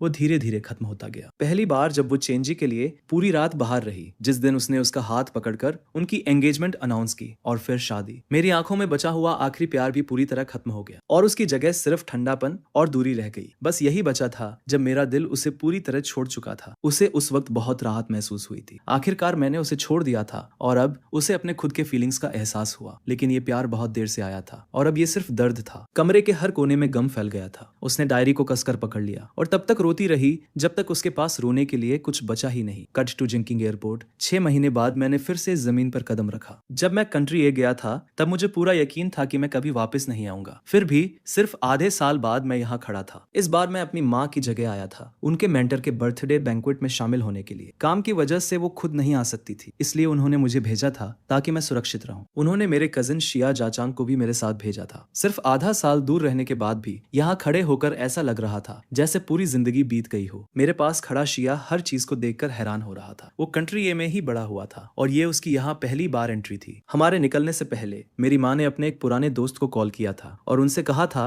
कि वो हमारा ध्यान रखे, इसलिए एयरपोर्ट से निकलते ही हम होटल नहीं गए। हमें सीधे गु परिवार के घर ले जाया गया। गु परिवार शांगडू के साउथ में रहता था, जहाँ शहर के सबसे बड़े और नामी घर थे। और ग्वाटे के पास जो मेरी माँ के मेंटर का घर था, वहीं वो जगह भी थी जहाँ मैं पहले रहता था। जैसे ही मैंने उन जानी पहचानी सड़कों को देखा, मैं अचानक रुक सा गया। मैं इस रास्ते पर अनगिनत बार चल चुका था। जब मैं 6 साल का था और पहली बार गु परिवार के घर आया था, तब हम इसी रास्ते से आए थे। जब मैं 15 साल का था और ट्रेनिंग बहुत देर तक चली थी, तब गुआनिंग मुझे इसी रास्ते से घर छोड़ने आई थी। गुआनिंग की शादी वाले दिन मैं इसी सड़क पर खड़ा था और उसकी शादी की कार को दूर जाते हुए देख रहा था। और आखिर में मैं इसी रास्ते पर अपना सूटकेस घसीटते हुए एयरपोर्ट जा रहा था। इन यादों में खोया हुआ था कि अचानक किसी ने मेरे सामने हाथ हिलाया। मैं तुरंत वापस होश में आया। अरे तू तो कहीं खो गया था, शिया ने चिंता से कहा। कुछ नहीं, मैंने कहा, कुछ भी नहीं। गाड़ी धीरे से गु परिवार के आंगन में आकर रुक गई। जैसे ही हम नीचे उतरे, मिसेस गु हमारे स्वागत के लिए आगे आई। हमने तुरंत अपने लाए हुए गिफ्ट निकाले और स्टाफ को दे दिए। थोड़ी बातचीत के बाद मिसेस गु हमें उन कमरों में ले गई जो उन्होंने हमारे लिए तैयार किए थे। दोनों कमरे ग्राउंड फ्लोर पर थे और जैसे ही हमने ग्लास डोर खोला, पीछे का गार्डन साफ दिखाई देने लगा। सेटल होने के बाद हम मिसेस गु के साथ बैठे और थोड़ी देर बात की। फिर हमने अपना गिफ्ट उठाया और फांग परिवार के घर की तरफ निकल पड़े, अपनी माँ के मेंटर को सम्मान देने के लिए। हम निकलने से पहले मिसेस गुओ से कह चुके थे कि वो हमारे लिए डिनर होल्ड ना करे। उन्होंने सिर हिलाया, हमें सावधान रहने को कहा और हमें जाते हुए देखती रहीं। गुओ परिवार के घर से फांग परिवार का घर ज्यादा दूर नहीं था, लेकिन शिया एक पल भी शांत नहीं रह पा रहा था। वो बार बार मुझसे शांगडू के बारे में स्टोरी सुनाने को कह रहा था। मैं शांगडू में 15 साल रहा था, लेकिन मेरी जिंदगी बस रेसिंग टीम और गु परिवार के घर के बीच ही सीधी लाइन में चलती रही थी। मैं कहीं और गया ही नहीं था। और जब गुआनिंग को मेरे फीलिंग्स का पता चला, तब तो मैं घर से बाहर निकलना भी लगभग बंद कर चुका था, सिर्फ पहाड़ी मंदिर जाने के अलावा। जैसे ही शियांग ने सुना कि वहाँ एक मंदिर है जहाँ जाया जा सकता है, वो तुरंत मुझसे चिपक गया और मुझसे रिक्वेस्ट करने लगा कि मैं उसे कभी वहाँ लेकर जाऊँ। शिया हमेशा से हर जगह घूमने वाला टाइप रहा था। कंट्री ए में उसकी माँ उस पर कड़ी नज़र रखती थी, लेकिन यहाँ वो बिल्कुल आज़ाद बच्चे की तरह हो गया था, हर दिशा में भाग रहा था। मैं उसकी ये लगातार जिद और रिक्वेस्ट और नहीं झेल पाया। ओल्ड मास्टर फांग के बैंक्वेट के बाद मैं तुम्हें ले जाऊंगा। शिया जाचांग ने आखिरकार मेरा हाथ छोड़ दिया, खुश होकर। जब हम फांग परिवार के घर पहुंचे, स्टाफ पहले से ही बर्थडे बैंक्वेट की तैयारी में लगा हुआ था। स्टूवर्ड्स ने हमें देखा और तुरंत अंदर ले जाने के लिए आगे आए। लिविंग रूम में मैंने तुरंत ओल्ड मास्टर फांग को सोफे पर बैठे देखा। मैंने गिफ्ट टेबल पर रखा और सम्मान से झुककर प्रणाम किया।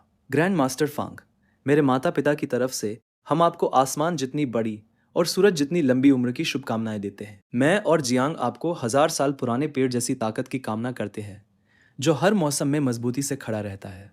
इतनी सारी शुभकामनाएं सुनकर ओल्ड मास्टर फांग सच में खुश होकर हंस पड़े। उन्होंने अपने पास वाली कुर्सियों के आर्मरेस्ट पर हाथ मारा और हमें अपने पास बैठने को कहा। उन्होंने प्यार से पूछा, आजकल तुम्हारे माता पिता कैसे हैं? वो ठीक है, धन्यवाद, और वो माफ़ी चाहते हैं कि वो यहाँ नहीं आ सके, काम में फंसे हुए थे। माफ़ी की ज़रूरत नहीं है, असली बात इरादे की होती है, उन्होंने जवाब दिया। जू, इन दोनों को बाहर घुमा कर लाओ और रात के खाने के लिए वापस आ जाना। यंग लोग बाहर जाकर एंजॉय करें, किसी बूढ़े आदमी के साथ बैठने से अच्छा है जो अब ज़्यादा साथ नहीं दे पाता, उन्होंने कहा। हमने थोड़ी देर और बात की, फिर वहाँ से निकल गए और फुंजू के साथ चल दिए। हम तीनों रास्ते भर आराम से बातें करते रहे। एक समय पर फुंगू ने अचानक अपने माथे पर हाथ मारा। अरे हाँ, मैं तो भूल ही गया, उसने कहा। लगभग 2 हफ्ते पहले मैंने एक रेसिंग क्लब में सेशन बुक किया था, बस मज़े के लिए ट्राई करना था। मुझे याद है तुम पहले रेस करते थे। सिंग चेन, मेरे साथ चलकर देखोगे? अगर अच्छा नहीं लगा तो मैं दूसरा ढूंढ लूंगा, उसने कहा। उसकी बात सुनते ही मैं और शिया जाचांग दोनों अचानक चुप हो गए। क्या हुआ? फांगजियो ने हम दोनों की तरफ देखकर पूछा। शिया चेंग ने मेरी तरफ से जवाब दिया। हम शायद नहीं जा पाएंगे, मेरे भाई कुछ पर्सनल वजह से अब रेसिंग सर्किट के पास नहीं जाना चाहते। कोई बात नहीं, हम नहीं जाएंगे, फुंगू ने तुरंत कहा। तुम मेरे गेस्ट हो, मैं चाहता हूं कि तुम इस विजिट का हर पल एंजॉय करो। फेंग शू ने तुरंत स्टीवर्ड को बुलाया और बुकिंग कैंसिल करवा दी। फिर हमें दूसरी तरफ पार्क की ओर ले गया। उधर रेसिंग टीम में चेंजोई सिम्युलेटर प्रैक्टिस देख रहा था। जब से उसके किए हुए सच का खुलासा हुआ था, पूरी टीम को उसके साथ उसका असर झेलना पड़ रहा था। एक के बाद एक मेंबर दूसरे क्लब में ट्रांसफर हो गए थे। रेपुटेशन खराब होने की वजह से अब कम अमीर स्पॉन्सर्स जुड़ना चाहते थे। आखिर में कोच मेंग को अपने सारे कॉन्टेक्ट्स इस्तेमाल करने पड़े कुछ नए इन्वेस्टर्स लाने के लिए। इसी बीच एक ट्रेनिंग सेशन के दौरान कोच में गुस्से में अंदर आए। उन्होंने जोर से ताली बजाई और कहा, सब बंद करो, सब घर जाओ। उनके अचानक गुस्से से सब लोग एक दूसरे को हैरानी से देखने लगे। चेंजाही भी अपनी कुर्सी से उठकर उनके पास आ गया। अब क्या हुआ? उसने पूछा। मुझे क्या पता, कोच मेंग ने गुस्से में जवाब दिया।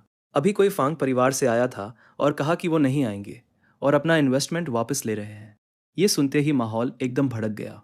सब लोग एक साथ बोलने लगे, कुछ तो रो भी रहे थे। वो उसी फंडिंग पर टिके हुए थे ताकि ट्रेनिंग और कंपटीशन जारी रख सके। जैसे जैसे शिकायतें बढ़ती जा रही थी, चेंजी का चेहरा हर सेकंड और ज्यादा फीका पड़ता जा रहा था। उसने अपने नाखून को अपनी हथेली में दबाया और पूछा, क्यों? मुझे नहीं पता, कोच मेंग ने तुरंत जवाब दिया। चेंजुई को खुद नहीं पता चला कि वो वहां से कैसे बाहर निकला। दोपहर की तेज धूप उसकी आंखों को जला रही थी, लेकिन उसे कुछ भी महसूस नहीं हो रहा था। वो खाली इंसान की तरह घर की तरफ चल रहा था। वो लगभग गुआनिंग से टकरा गया जो बाहर जा रही थी। कहाँ जा रही हो? उसने आदत से पूछा। तुम्हें इससे कोई मतलब नहीं, गुआनिंग ने बिना उसकी तरफ देखे कहा। वो पहले ही दरवाजे की तरफ बढ़ चुकी थी। मिसेस गू को अभी अभी फांग परिवार से ओल्ड मास्टर फांग के बर्थडे बैंक्वेट का इनविटेशन मिला था। असल में वहां जाना उसका काम नहीं था, लेकिन उसने सुना था कि एम्बेसडर शिया का बेटा भी वहां आने वाला है। और अब सबको पता था कि एम्बेसडर शिया का बेटा मैं हूँ। ये सोचकर कि वो मुझे फिर से देख सकती है, उसने सब कुछ नजरअंदाज कर दिया और चुपके से फांग परिवार के घर निकल पड़ी। क्या मतलब? तुम्हें इससे मतलब नहीं, चेंजी होई ने उसके पीछे से कहा। मैं तुम्हारा हस्बैंड हूँ, उसने जोर देकर कहा। हमने कभी रजिस्टर नहीं किया, शादी भी पूरी नहीं हुई थी, तुम मेरे हस्बैंड नहीं हो, उसने बिना पीछे देखे जवाब दिया। वो सीधे बाहर निकल गई। उसे जाते हुए देखकर चेंजी हुई ने दांत भींचे और चुपचाप उसके पीछे चल पड़ा। उसे अच्छी तरह पता था कि वो किससे मिलने जा रही है। फुनशू ने मुझे और शिया चांग को काफी देर तक एंटरटेन किया। फिर हम वापस लौटे, लेकिन जैसे ही हम गेट पर पहुंचे, मेरी नजर एक जानी पहचानी शख्स पर पड़ी। जिस दिन से मैंने गुआनिंग को पूरी तरह छोड़ दिया था, मैं उसे दोबारा कभी नहीं देखना चाहता था। मेरा पहला रिएक्शन था कि मैं रास्ता बदल लूं, लेकिन गुआनिंग की तेज नजरों ने मुझे तुरंत देख लिया। लिन चेन, उसने आवाज दी। मैंने धीरे से सांस ली। मैं मुड़ा और उसकी तरफ देखा।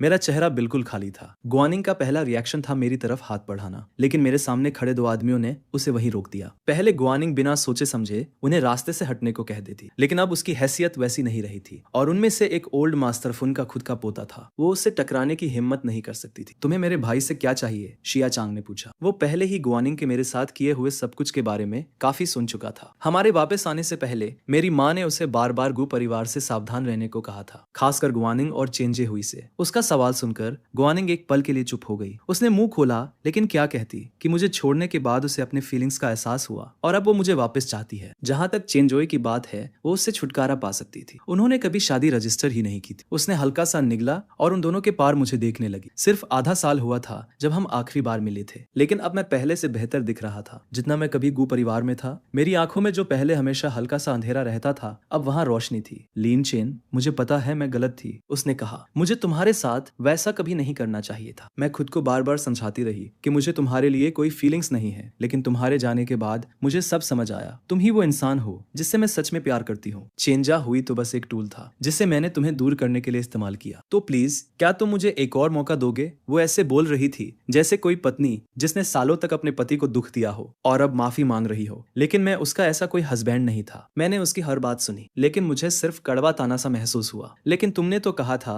कि मैं सिर्फ तुम्हारा भाई हूँ। तुमने कहा था कि मुझे ऐसा महसूस करने का कोई हक नहीं है, और अगर ये बात बाहर आ गई तो ये पूरे गू परिवार की बेइज्जती होगी। तुमने चेंजुई को एक टूल की तरह इस्तेमाल किया मुझे दूर करने के लिए, और वो बिल्कुल वैसा ही हुआ जैसा तुम चाहती थी। ये सब तुमने खुद किया और अब तुम ही इसे वापस लेने की बात कर रही। बताओ गुआनिंग, क्या दुनिया ऐसे चलती है? मेरे हर शब्द उसके ऊपर वार की तरह गिर रहे थे। गुआनिंग की उंगलियां हल्का सा कांपने लगी। उस वक्त वो बस मेरे फीलिंग्स को जितनी जल्दी हो सके खत्म करना चाहती थी, इसलिए उसने बिना सोचे समझे कुछ भी कह दिया था। मुझे लगा था कि मैं इन सब से आगे बढ़ चुका हूँ, लेकिन गुआनिंग के सामने खड़े होकर उसकी कही और की गई हर बात की गूंज फिर से मेरे अंदर लौट आई। तुम मुझसे दूसरा मौका मांग रही हो गुआनिंग, लेकिन जब गाड़ी उस खाई में गिर रही थी तब तुमने मुझे एक मौका क्यों नहीं दिया? जब मैं तुमसे रोकर गिड़गिड़ाकर कह रहा था कि मुझे बोन रिपेयर इंजेक्शन दे दो ताकि मैं अपने पैर बचा सकूं, तुमने मुझे वो मौका क्यों नहीं दिया? तुमने मुझे जरा सी भी उम्मीद क्यों नहीं दी? मेरे आखिरी शब्द निकलते निकलते मैं खुद को मुश्किल से संभाल पा रहा था। आंसू रुक ही नहीं रहे थे। मेरी आंखों में गुस्सा और वो दर्द भरा था जो कभी पूरी तरह ठीक ही नहीं हुआ। 15 साल, वो मुझे पूरे 15 साल से जानती थी। उसे पता था कि मेरे लिए ये पैर क्या मायने रखते हैं। वो मेरी जिंदगी जितने जरूरी थे। फिर भी उसने डॉक्टर से कहा कि वो इंजेक्शन चेंजाही को दे दे, जिससे उसकी जरूरत भी नहीं थी। उसके बाद कई हफ्तों तक मुझे हर रात बुरे सपने आते रहे। शिया चेंग ने वो सब सुना जो मैं इतने समय से अपने अंदर दबाए हुए था, और उसने मुझे संभालने के लिए हाथ बढ़ाया। उसके चेहरे पर मेरे लिए दर्द साफ दिख रहा था। मैंने सिर हिलाया और बोलता रहा, गुआनिंग कंट्री जाने के बाद मेरे पास सोचने के लिए बहुत समय था। तुम सही थी कि मैं छोटा था। मेरा पूरा दिल बस तुम्हारे साथ रहने में लगा हुआ था। मैंने ये सोचा ही नहीं कि इसका मतलब क्या होता है। अगर तुम्हें मुझसे नफरत थी तो मैं समझ सकता हूँ, लेकिन मैंने तो बस तुमसे चुपचाप प्यार किया था, बस इतना ही। तो फिर क्यों तुमने मेरी पूरी जिंदगी के लिए रेस करने की क्षमता क्यों छीन ली? तुमने कहा था कि तुम मेरा ख्याल रखोगी। क्या तुमने सच में ये बात दिल से कही थी? गुआनिंग अपनी सांसों को संभालने की कोशिश कर रही थी, लेकिन मेरे शब्द उसके अंदर बिना रुके चाकू की तरह घुस रहे थे। उसे समझ ही नहीं आ रहा था कि वो क्या बोले। उस वक्त उसे अपने खुद के फीलिंग्स का भी पता नहीं था। वो बस चाहती थी कि मैं उसे छोड़ दूं, इसलिए उसने वही कहा जो उसे सही लगा। और तब वो चेंजी हुई से शादी करने वाली थी। उसे तब तक ये भी नहीं पता था कि वो असल में कैसा इंसान है। उसने खुद को समझाया था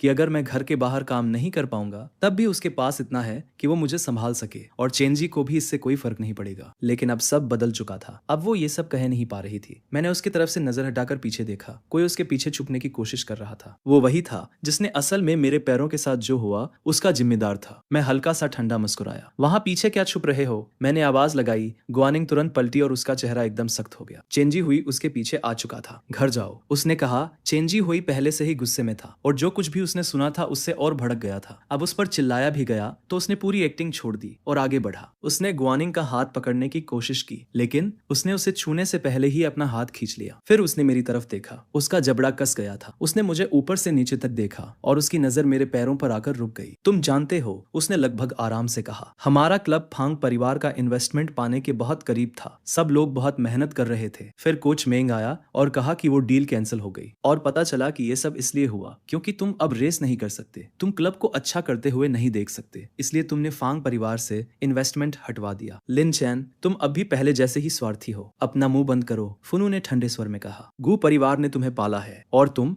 क्या कह रहे हो? गुआनिंग ने बिना सोचे समझे उसे जोर से थप्पड़ मार दिया। उस थप्पड़ की ताकत से चेंजुई जमीन पर गिर पड़ा। उसके गाल तुरंत लाल हो गए। अगर तुम बिना किसी को चोट पहुंचाए बोल नहीं सकते तो मत बोलो। चुप रहने से कोई तुम्हें कम नहीं समझेगा। गुआनिंग तुरंत मेरी तरफ बढ़ी, लेकिन तभी चेंजाही ने उसका हाथ पकड़कर उसे जोर से जमीन पर धक्का दे दिया। मैं तुम्हारा हस्बैंड हूँ गुआनिंग। मेरे सामने ही तुम किसी और को वापस पाने की कोशिश कर रही हो। गुआनिंग जोर से जमीन पर गिरी। उसके पेट से खून बहने लगा। तभी चेंजी होई को याद आया कि वो प्रेग्नेंट है। वो घबरा गया और तुरंत एम्बुलेंस बुलाने लगा और उसे अस्पताल ले गया। मिसेस गू जैसे ही ये खबर सुनी वो तुरंत अस्पताल पहुंच गईं। उन्होंने आते ही चेंजी हुई को जोर से थप्पड़ मारा। उनका सारा संयम खत्म हो चुका था। उन्होंने ऐसी बातें कही जो उन्होंने अपनी पूरी जिंदगी में कभी नहीं कही थी। तुम बाहर क्या कर रहे थे? ऐसा झगड़ा क्यों कर रहे थे? मिसेस चेन घर पर अपने काम में लगी हुई थी। जब स्टीवर्ड भागते हुए आया और बताया कि गुआनिंग को अस्पताल ले जाया गया है तो वो डर गई कि कहीं गुआनिंग और उनके पोते को कुछ हो ना गया हो। वो तुरंत वहां के लिए निकल पड़ी, लेकिन अस्पताल के एंट्रेंस पर ही उसकी मुलाकात फोन परिवार के एक स्टाफ से हो गई और वहीं उसे पता चला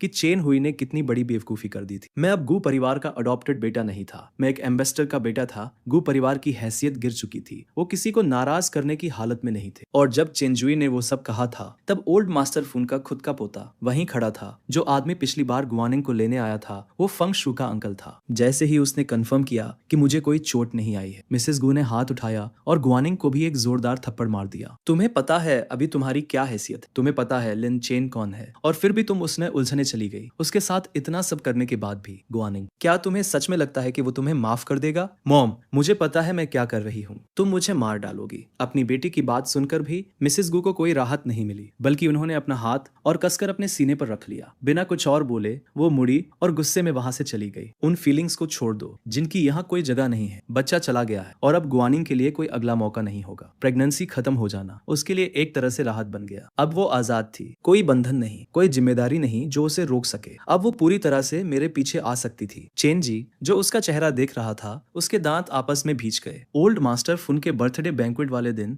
हर तरफ से मेहमान उस एस्टेट में आ रहे थे। गिफ्ट देने के बाद मैं और शिया जियांग एक साइड में खड़े होकर पहाड़ी मंदिर जाने की अपनी प्लानिंग के बारे में धीरे धीरे बात कर रहे थे। ऊपर पहाड़ों में ठंड होगी, अच्छे से गर्म कपड़े पहनना, मैंने उससे कहा। और मंदिर में सिर्फ वेजिटेरियन खाना मिलता है तो थोड़ा पानी और स्नैक्स साथ ले लेना। अचानक हमारे ऊपर एक परछाई सी पड़ी। शिया चांगिंग ने ऊपर देखा। गुआनिंग हमारे सामने खड़ी थी। क्या चाहिए तुम्हें? क्या तुम लोग शहर के बाहर वाले पहाड़ी मंदिर जा रहे हो? गुआनिंग ने पूछा। मुझे नहीं पता था कि चोरी छुपे सुनना तुम्हारा शौक है, मैंने कहा। मैंने उसके जवाब का इंतजार भी नहीं किया। मैंने शाओ चांगिंग का हाथ पकड़ा और दूसरी तरफ मुड़ गया। गुआनिंग हमारे पीछे आने लगी, लेकिन किसी और ने उसे बुला लिया। पूरे बैंक्वेट के दौरान उसे मुझसे दोबारा बात करने का मौका ही नहीं मिला। शहर के बाहर पहाड़ी मंदिर में आसमान धीरे धीरे उजाला हो रहा था। कोहरा और घना हो गया था। सफेद धुंध के बड़े बड़े गुच्छे पत्थर के रास्ते पर ऐसे बह रहे थे जैसे कोई जिंदा चीज हो। मैं और शिया चांगिंग पत्थर के रास्ते पर धीरे धीरे चलते हुए ऊपर मंदिर की तरफ चढ़ रहे थे। थोड़ा आगे से बौद्ध मंत्रों की धीमी आवाज आ रही थी और दूर कहीं घंटी की गहरी आवाज गूंज रही थी। मंदिर के अंदर पुराने पेड़ बहुत ऊंचे खड़े थे। हमारे पैरों के नीचे की पत्थर की सीढ़ियां काई से ढकी हुई थी। हल्की हवा चली और पेड़ों से पत्ते टूटकर नीचे गिरने लगे, धीरे धीरे सरसराते हुए। छज्जे से लटकती कांसे की घंटियां हिलने लगी और हल्की सी आवाज करने लगी। मैंने एक लंबी सांस ली और कोने में रखी पत्थर की सीट पर बैठ गया। मैं शिया जाचांग को देख रहा था, जो एक बच्चे की तरह हर चीज को देखकर एक्साइटेड हो रहा था। सब कुछ बहुत शांत होना चाहिए था, लेकिन तभी गुआनिंग वहां आ गई और उसने उस पल को तोड़ दिया। जैसे ही मैंने उसे अपनी तरफ आते देखा, मेरे दिमाग में पहला ख्याल आया, ये मुझे अकेला क्यों नहीं छोड़ती? लिन चेन, क्या हम ठीक से बात कर सकते हैं? मेरा पहला रिएक्शन था मना कर देना, लेकिन फिर मैंने सोचा कि अगर मैं वापस कंट्री ये चला गया और वो वहां भी मेरा पीछा करती रही तो बेहतर है कि इसे यहीं हमेशा के लिए खत्म कर दूं। इसलिए मैं उठने की बजाय वहीं बैठा रहा। ठीक है,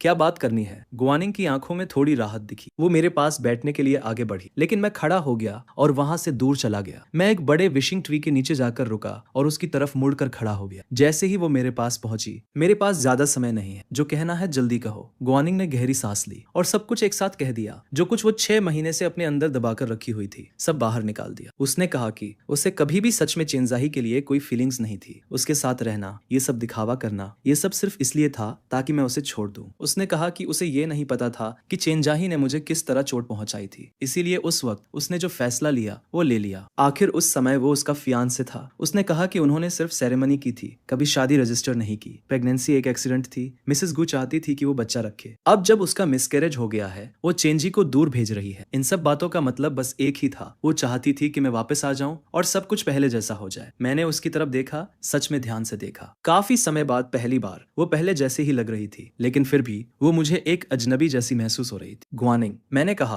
तुम्हारे जो भी कारण रहे हों, चेंजी के साथ रहने के लिए तुमने मुझे चोट पहुंचाई है, सच में बहुत गहरी चोट पहुंचाई है। चेंजी कभी भी ये सब खुद से करने की हिम्मत नहीं करता। उसे हिम्मत तुमसे मिली थी। सबसे पहले तुमने ही मुझसे दूरी बनाई थी, तुमने ही मुझे दूर किया, मुझे चोट पहुंचाई। वो तो बस तुम्हारे पीछे चला। सच कहूं तो तुम दोनों एक दूसरे के ही लायक हो। ये सुनकर गुआनिंग का चेहरा एकदम फीका पड़ गया। उसे उम्मीद नहीं थी कि मैं ऐसा कहूंगा, लेकिन उसे चेंजाही की बिल्कुल परवाह नहीं थी, खासकर अब जब उसे पता चल गया था कि वो असल में कैसा जैसा इंसान है। अब उसे उसकी हर बात से घिन आ रही थी। मैं उसकी तरफ देख भी नहीं रहा था। मैं बस बोलता गया, तुमने ही मुझे दूर किया, तुमने ही मुझे पहले छोड़ने पर मजबूर किया। हाँ, मैं तुमसे प्यार करता था, सच में करता था, क्योंकि जब मैं गो परिवार में आया था तुम ही पहली इंसान थी जिसने मेरे साथ अच्छा बर्ताव किया था। तुमने मेरी लगभग पूरी जवानी भर दी थी, तो जाहिर है कि मैं तुमसे प्यार करने लगा। लेकिन जब तुमने मुझे दूर किया तब मैंने दुनिया को देखा और मैंने सीखा कि मुझे तुम्हारी जरूरत नहीं है। तुम और चेंजी ने जो कुछ भी किया उसके बाद सिर्फ एक फिर से शुरू करते हैं बोल देने से सब कुछ खत्म नहीं हो जाता। ऐसा नहीं होता कि हम फिर से वैसे ही बन जाएं जैसे पहले थे। मेरे पैर अब कभी रेस नहीं कर सकते जो तुमने किया उसकी वजह से। जब तक ये दर्द रहेगा मैं तुम्हें माफ नहीं कर सकता। गुआनिंग, तुम स्वार्थी हो। तुम हर चीज ऐसे दिखाती हो जैसे तुम दूसरों के बारे में सोच रही हो, लेकिन आखिर में सब कुछ तुम्हारी खुद की चाहत पर आकर रुकता है। तुमने चेंजी को इस्तेमाल किया मुझे दूर करने के लिए और उसे सच बना दिया। अब मुझे वापस पाने के लिए तुम कह रही हो कि तुमने उसे कभी प्यार ही नहीं किया। तुम्हारी दुनिया में हम दोनों बस टूल थे। तुमने एक बार मुझसे कहा था कि मैं हमेशा तुम्हारे लिए सबसे पहले रहूंगा, कि तुम मुझे कभी चोट नहीं पहुंचाओगी। गुआनिंग, वो वादा सबसे पहले तुमने ही तोड़ा था, तो अब तुम्हें क्या हक है मुझसे वापस आने और माफ करने के लिए कहने का? एक के बाद एक सच सुनकर गुआनिंग ने धीरे से अपनी आंखें बंद कर ली। वो जो कुछ कहना चाहती थी अब उसके पास शब्द ही नहीं बचे थे। उसके अंदर कड़वाहट भर गई थी, गले तक। उसका दिमाग अचानक पीछे चला गया, उन रातों में से एक रात जब मैं डर की वजह से सो नहीं पा रहा था। वो मेरे बिस्तर के किनारे बैठी थी, हाथ में छोटा सा भालू पकड़े हुए मुझे सोने की कहानी सुना रही थी। कहानी खत्म होने पर उसने वो भालू मेरे तकिए के पास रखा था और उसने धीरे से कहा था, मैं इस भालू की तरह रहूंगी, हमेशा तुम्हारी रक्षा करूंगी, मैं तुम्हें कभी चोट नहीं पहुंचाऊंगी, तुम हमेशा मेरी पहली पसंद रहोगे, तुम बस मुझे अच्छा महसूस कराने के लिए ऐसा कह रही हो। मैंने कहा था, नहीं, मैं सच कह रही हूँ। चलो पिंकी, प्रॉमिस करते हैं अगर मैंने कभी सच में तुम्हें चोट पहुंचाई तो मैं तुमसे फिर कभी बात नहीं करूंगी। वापस वर्तमान में उसकी आंखों से आंसू चुपचाप बहने लगे। गुआनिंग ने आंखें खोली और मेरी तरफ देखा, लेकिन मैं पहले ही मुड़ चुका था और पहाड़ से नीचे उतर रहा था। मैंने एक बार भी पीछे मुड़कर नहीं देखा। लिन चेन, गुआनिंग ने पीछे से आवाज दी। मेरे कदम एक पल के लिए धीमे पड़े, लेकिन मैं रुका नहीं। क्या सच में हमारे लिए कोई मौका नहीं है? जरा सा भी नहीं। मैं बिना पीछे देखे चलता रहा जब तक कि मैं उसकी नजरों से पूरी तरह गायब नहीं हो गया। गुआनिंग ने आखिरकार अपना चेहरा अपने हाथों में छुपा लिया और जोर जोर से रोने लगी। वानिंग, चेंजी ने उसे पुकारा, लेकिन अब उसकी आंखों में ना कोई नफरत थी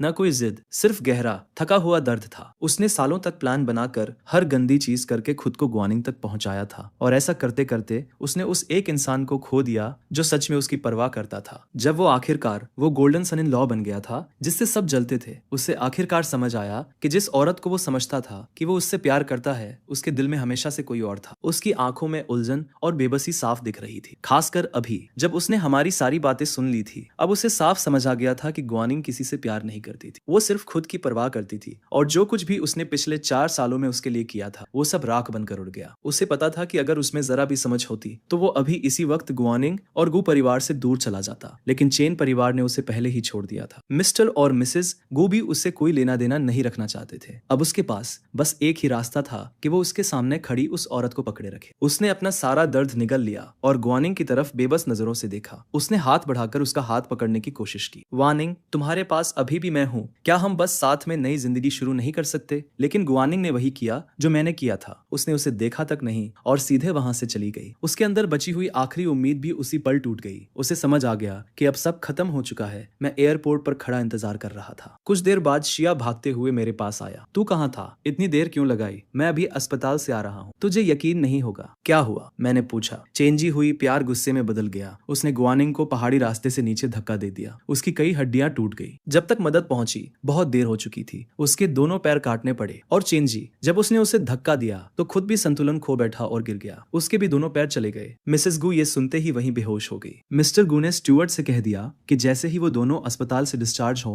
उन्हें घर से निकाल दिया जाए और उनकी किस्मत पर छोड़ दिया जाए। लेकिन वो दोनों अस्पताल से बाहर निकल ही नहीं पाए। उन्होंने फिर से एक साथ कुछ किया, वहीं सीढ़ियों से गिर गए और अब दोनों हमेशा के लिए वेजिटेटिव स्टेट में चले गए। क्या इससे तुझे खुशी मिली? शिया जियांग ने मुझे देखते हुए पूछा। इससे मेरा कोई लेना देना नहीं है, मैंने कहा। प्लेन बोर्ड होने वाला है, मैं सोने जा रहा हूँ। मैंने इंतजार नहीं किया, मैंने अपनी आंखें बंद कर ली।